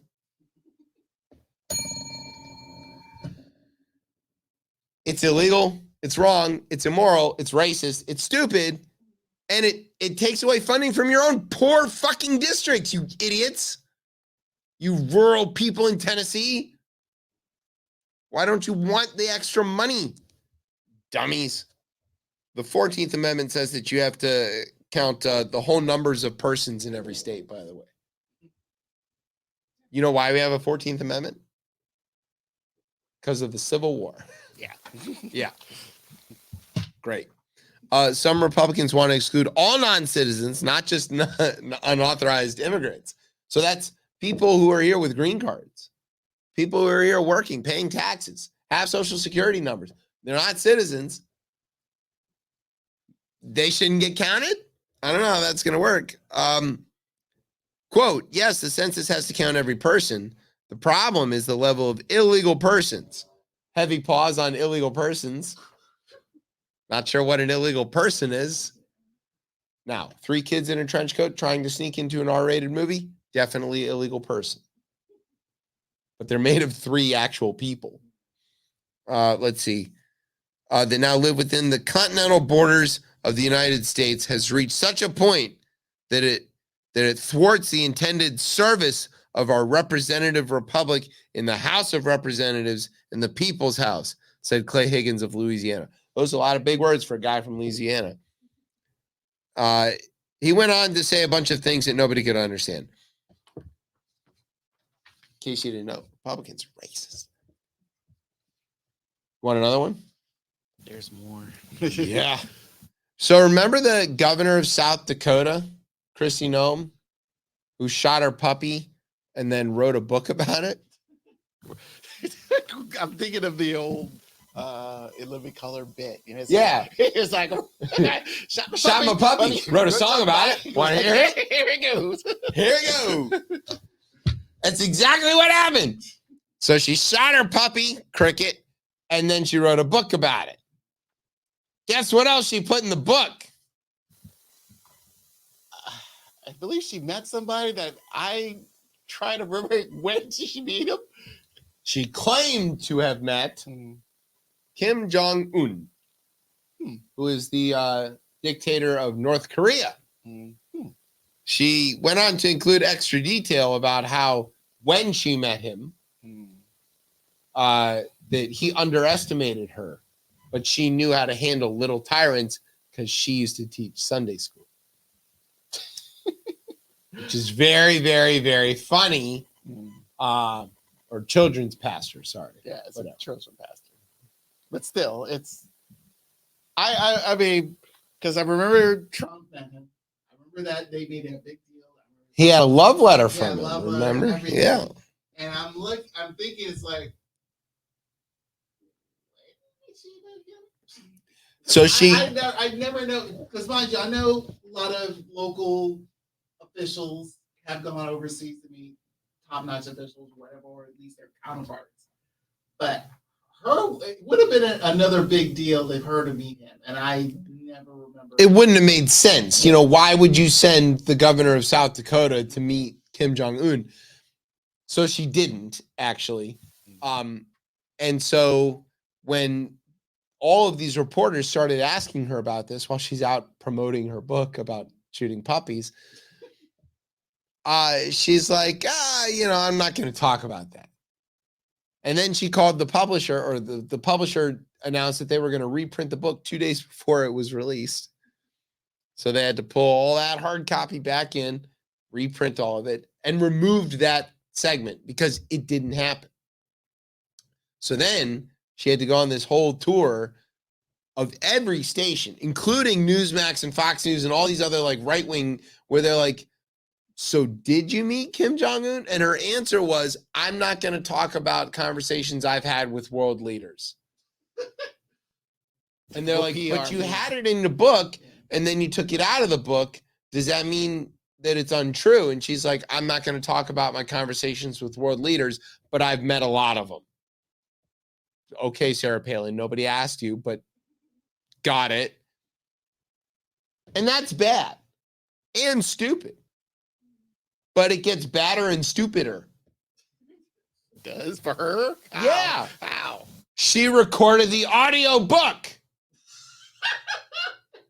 Okay, can we bring back James? In James' studio, where she read that whole section out loud with her own mouth into a microphone, where it was recorded and presumably sent out to lots of dozens of people to listen to. And at that point, when she recorded the audiobook, which was not days before the release of everything else, she didn't go, oh, shit, I didn't actually do that. Because, obviously, look, these politicians, most of them, they don't write the books. They have a ghostwriter, right? She obviously can't string two sentences together. She's definitely got a ghostwriter. At some point, when you read the own book that you're supposed to have written, especially out loud into a microphone where you know it's being recorded, something that's obviously untrue and provably untrue, you might want to be like, oh, how about no? But she didn't do that. She read it and recorded it and went right through it. This is Told you got badder and stupider. Yeah, the thing is, though, is like, if these are your memoirs, you can, and mind you, you probably have edited cliff notes or whatever about what you want to put in this book. And like you said, there is an actual ghostwriter who writes it fully. But I would like to know that little bit of that note where it states that I met this dude. And if you want to go a little bit further last week, where he said, where I shot my 14-month-old puppy.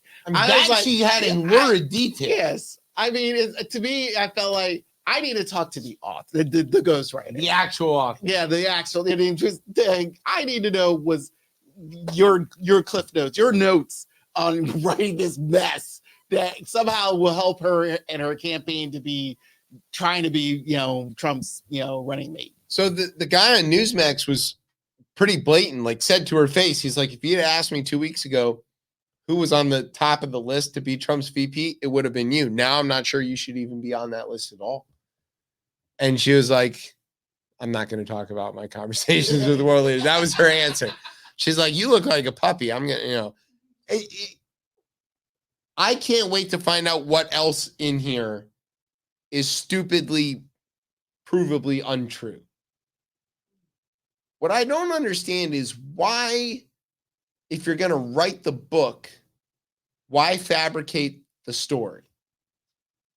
I think because someone like her, and who's probably wants to be in cahoots with Trump, or probably has been, feels like, let's boast the story. Let's make it bigger than it should be. Is it because Trump says lying is okay? Yeah. Because he lies all the time. Yes. Because, mind you, what more can you do in South Dakota? But it's not just her, right? You see like Santos and all these other people who just like tell these stories that, like, dude, somebody's just going to look.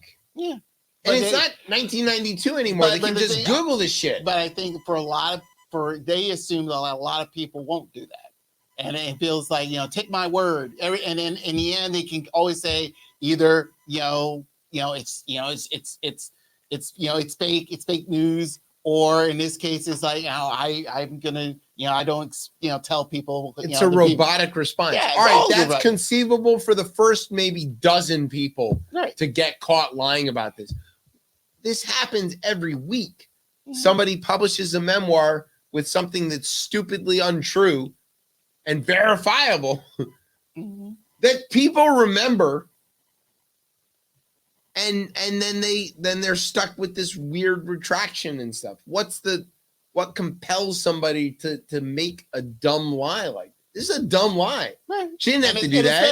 Especially if you're trying to gain notoriety within your camp. Look, if you're the governor of a square landlocked state, if you're trying to make a case that you should be a VP nod, one of the things that people always ask is, do you have any foreign policy experience? Because the vice president needs to have that, right? They have to be ready to step in. They're a heartbeat away, but also they have to be ready to talk to a lot of world leaders because the president can't be in two places at once. Right. So just like when Sarah Palin was like, oh, I can see Russia from my house and that gives me international experience, or I read all the newspapers, all of them, many of them, whatever. Like, we get that you're trying to prove up your credentials, but if you don't have them, just admit it. Why do you think we're not going to find out? Because they're stupid. Yes. You've hit it on the head, much like cricket with the pistol in the gravel pit. Okay. We don't have a Tez talk because Tez isn't here. Go blue. But Brian, there was a special episode of something that aired on Beltway Radio this week. Oh yes.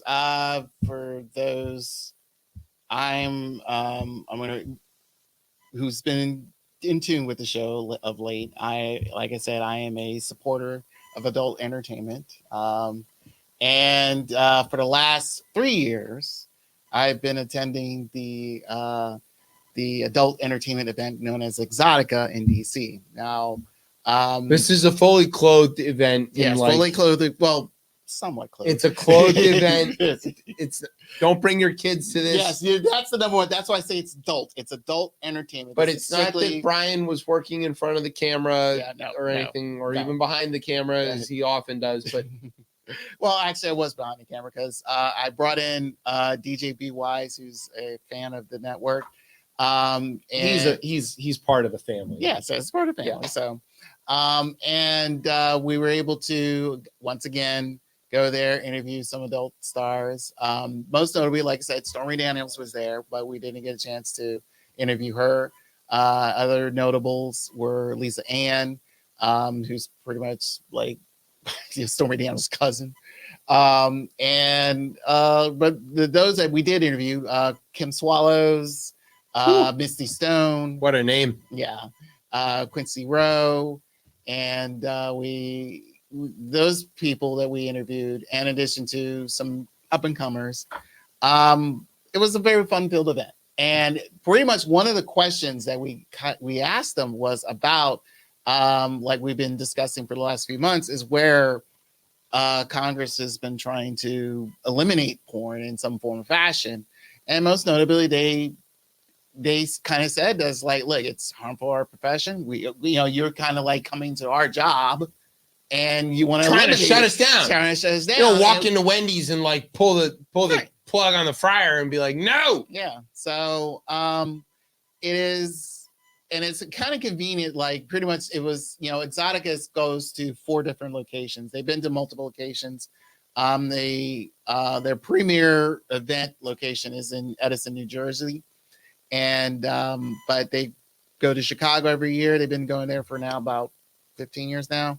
They'll be heading towards Miami in June. Our friends, Rip Radio, will be there attending, so they'll probably get to see Miami. But each location is TJ different. and the Good Trump will be there. Yeah, so each location is very different. New Jersey, which is pretty much, you can say, the mecca It's bigger. It's a lot Porn's of not allowed in Mecca. yeah. Well, not yet, but but anyway, they pretty much a lot of people go there. A lot of the top stars there and things of that nature. I haven't been there in a few years because convenience because I can go to DC.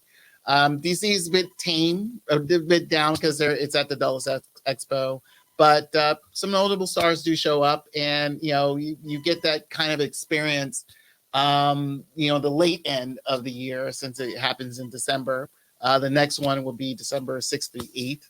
So, ladies going free on Friday night, so you can bring a date. I tried to convince Doug Bennett, formerly of Conversation with comedians, and he had a.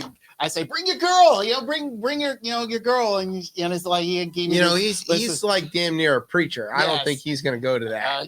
So I had to sneak in last year to help him. I got him a gift.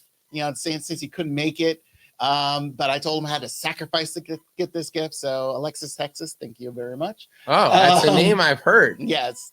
So, but anyway, the whole point of the event. She was with Ted Cruz on that flight to Cancun. Yeah. And, but the main thing here though is it's going to an event like this. It's freeing, it's liberating for a lot of people, and it even had its own controversy back, I would say now been 7 years ago. They had a chance. They had an event in Texas, Dallas, Texas, and it got rave reviews. It was pretty much, you can say, the prelude to going to DC because of the fact like everything was, everyone liked it. A lot of people attended and everything. So they were preparing for it going into next year. They had the permits. Everything was fine. All that stuff was great. The week of their event, pretty much they were delayed. The week of. Everything was a go, but they were delayed by the city council. By DC? By the Dallas City Council. Like I said, Dallas. This was Dallas. This is at the time when they were going to Dallas. Dallas sucks. Yeah. So, and they were kind of like, what the hell's going on? So, based off the reports, pretty much the city council felt that they had, everybody was running out naked. They paid a whole bunch of mess, claims that they every man on that Dallas City Council knew half the performers by name. Probably. So the unfortunate thing was, it's like they pretty much had to cancel that show. And even though they had a lot of attendees and vendors and all that stuff, and it's a lot of money. And pretty much they went to talk to the city council about it, and asked is like, look, we didn't do anything that you claimed that we did last year. None of that. And he made sure of it.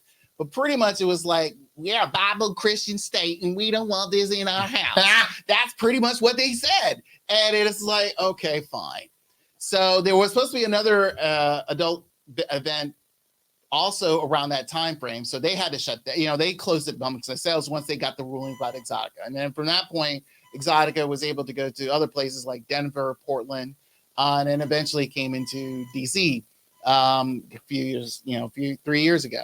And I think the timing of it was perfect because Trump was still in office, was like on the verge of being out. Yeah. And the whole thing about Stormy Daniels kicked in, and it's sort of like really made this resurgence. So accelerated the whole thing. Yeah, everything. So having Exotica here in DC, and especially now for another year, is kismet because of the fact is like this battle between sex and politics is going to keep continuing. And I think having it right at your door. Well, in Dulles, which is in Virginia, where Glenn Youngkin, passed or signed the no porn for anybody law.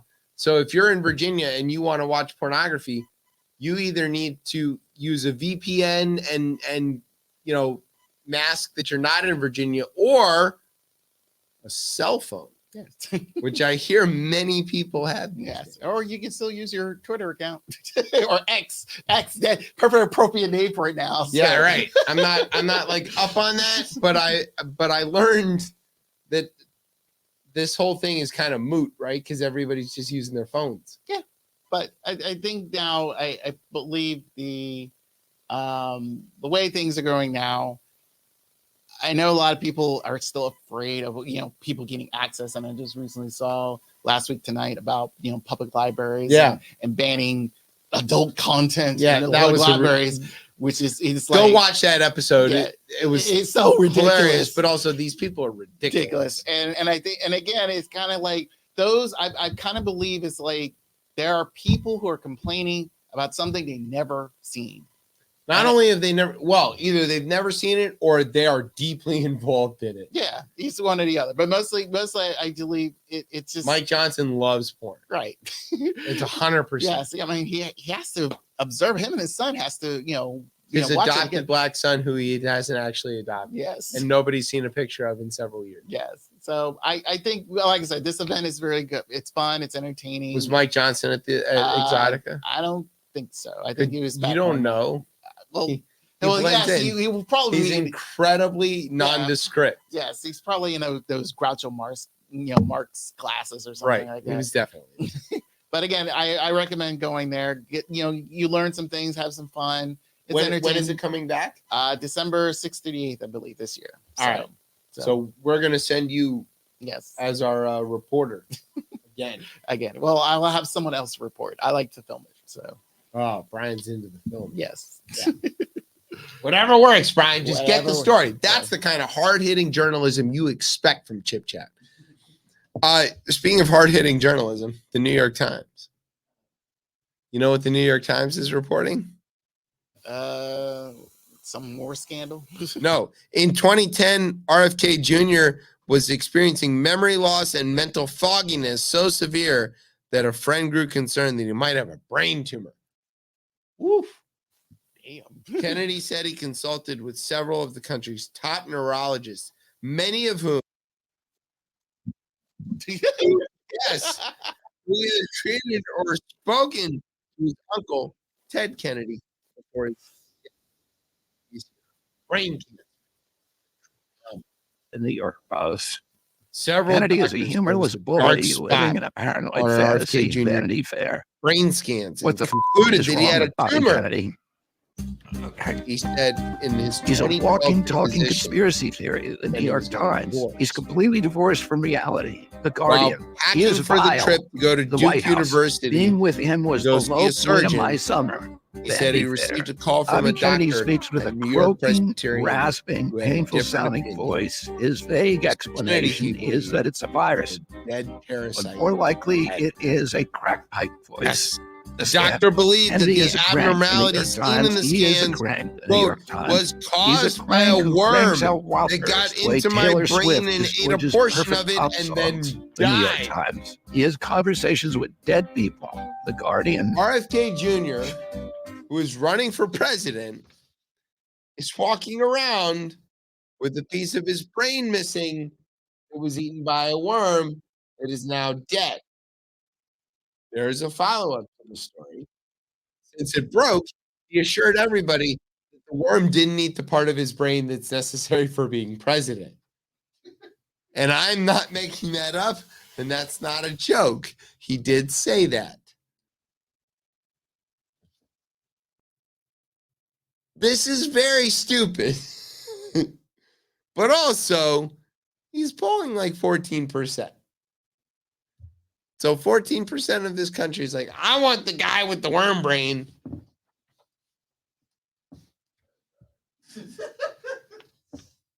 The guy with the part of his brain that was eaten by worm.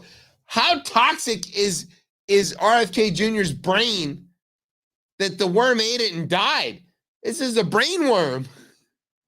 It normally eats brains and it's fine. This one ate a little bit of his brain and was like, whoa.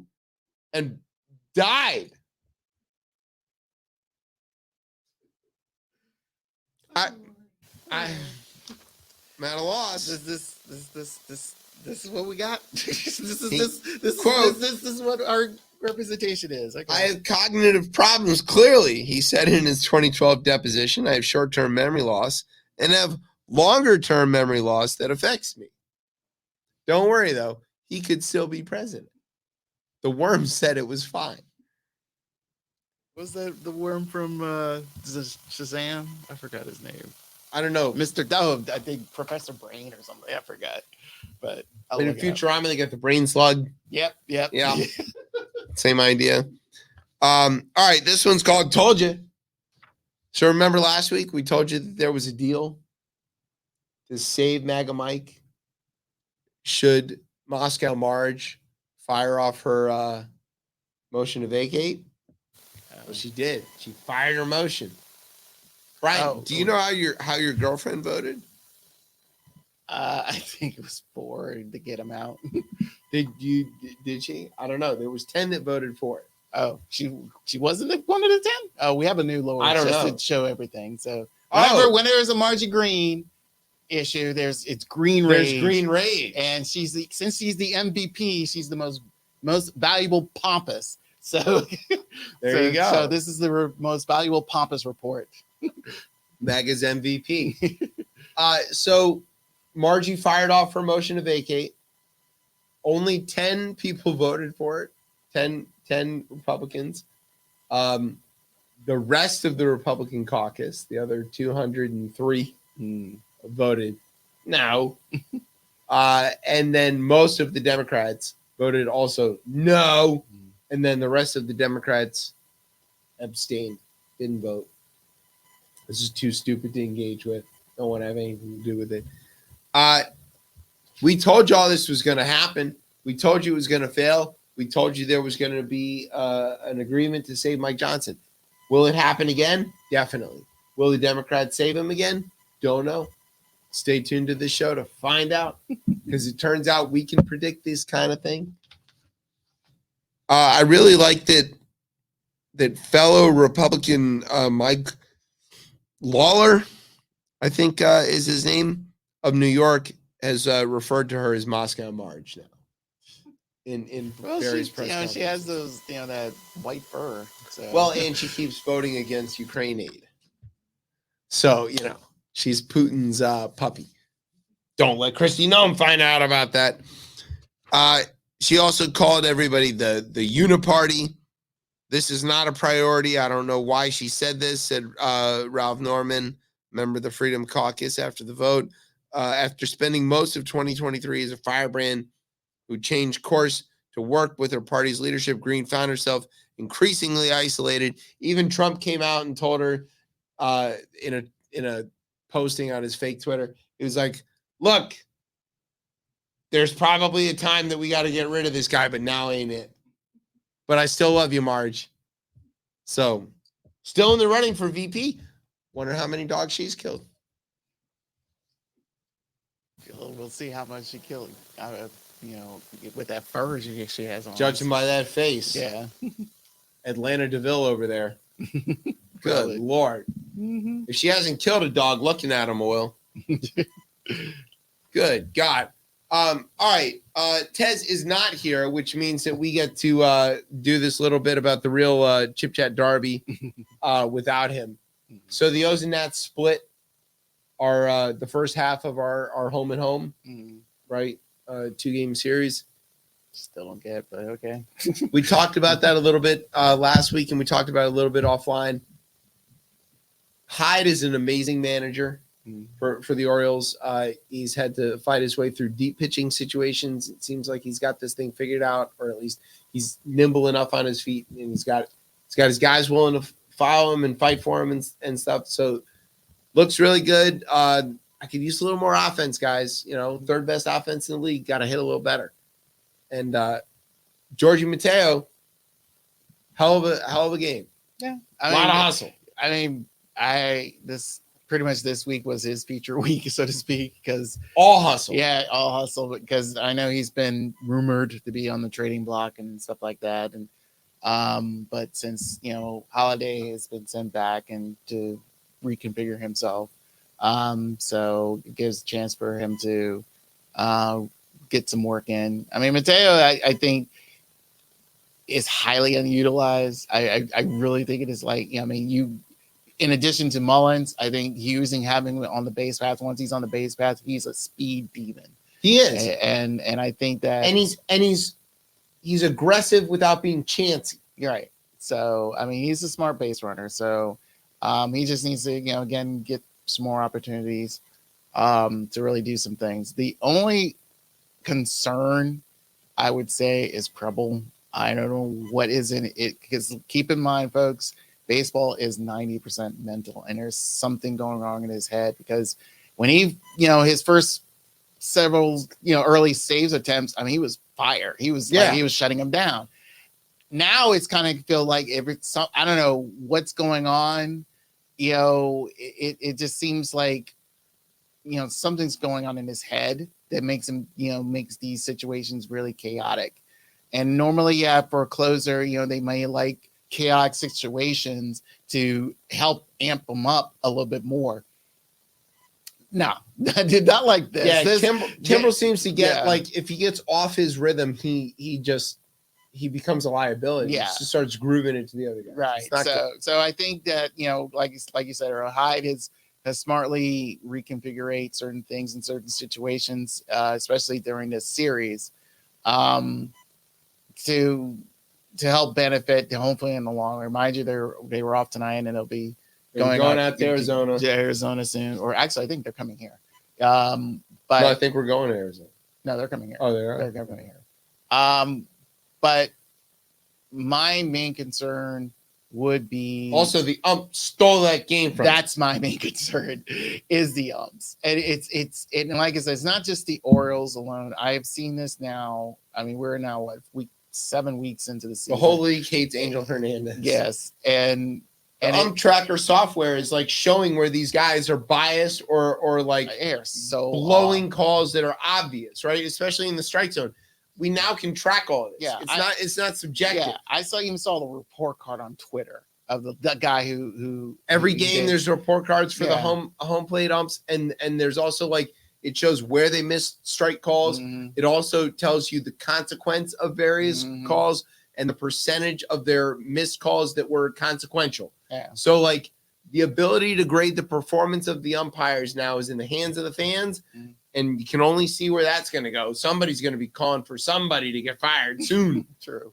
But I mean, honestly, look, I know electronic umps are out there. I don't mind having that as a alternate, but I don't want it to be a mainstay. I mean, but the thing is like, having human umpires is this, it keeps the game, it's part of baseball. But the thing is like, I don't expect you to be consistent, but if you're going to be consistent at least a good high, like in the high 90s, roughly, I would say between 95 and above, and especially for both sides, because if you're going to call a ball for one guy and then a strike for the other, and it's like, wait, this doesn't make sense, that's a problem. It is. And I think that's where I think, and some of it's an honest mistake. No, it's hard to see, based on the crouch or whatever, but some of it's hard to not call it anything else. It looks like bias. Yeah. Looks like you're angling for the home team, or you're angling for like, why though? Why are you doing that? I mean, and I wouldn't say just in the pros. I've seen it in college.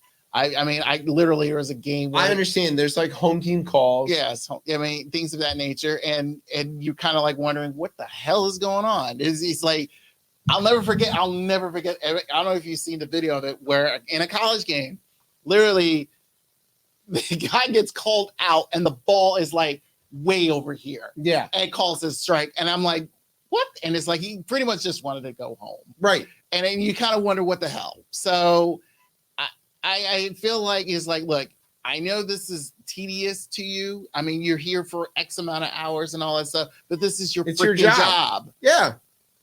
I mean, nobody trade out. You can trade out. You got 3 other guys out there. Well, not only that, now you know that balls and strikes can be called by the computer. So if you want to keep your job, you better do a better job of it. Right. Because they're just going to flip the switch and replace you. Yeah. Because pretty much you'll just be out in the field all day. Because we don't need you. And even that eventually could be replaced by AI, to review whether the tag was on or not. Yeah, software can see that in a video for sure. I remind you that replaying it now. Yeah, not in real time. Yeah, real time. Yeah. Give it a year. So we'll see. Last week we talked about what would we call the program or the thing that does the balls and strikes, the calling, but we figured out it had to be called ump. It had to stand for ump or ump.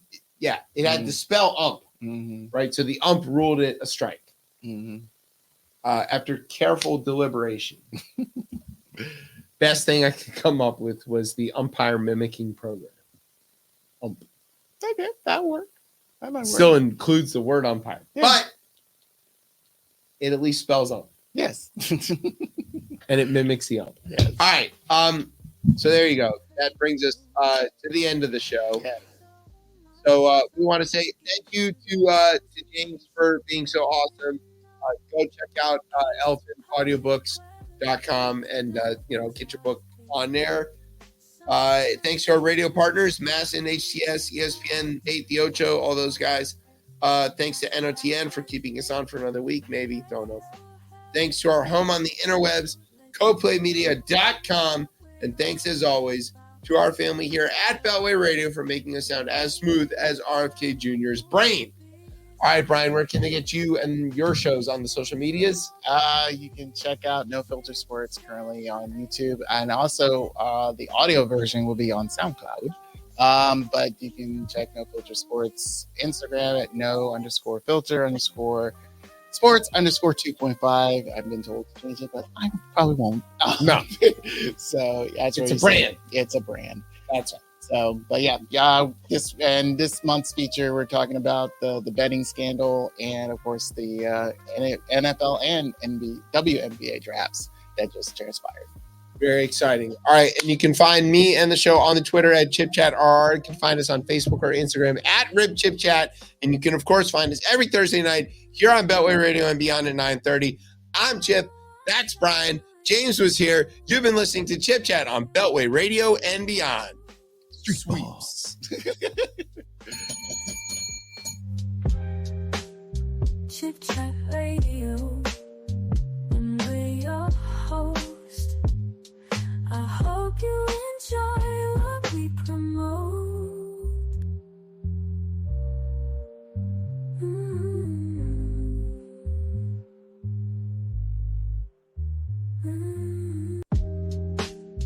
Chip Chat Radio, we got so much, so give you the news in case you didn't know.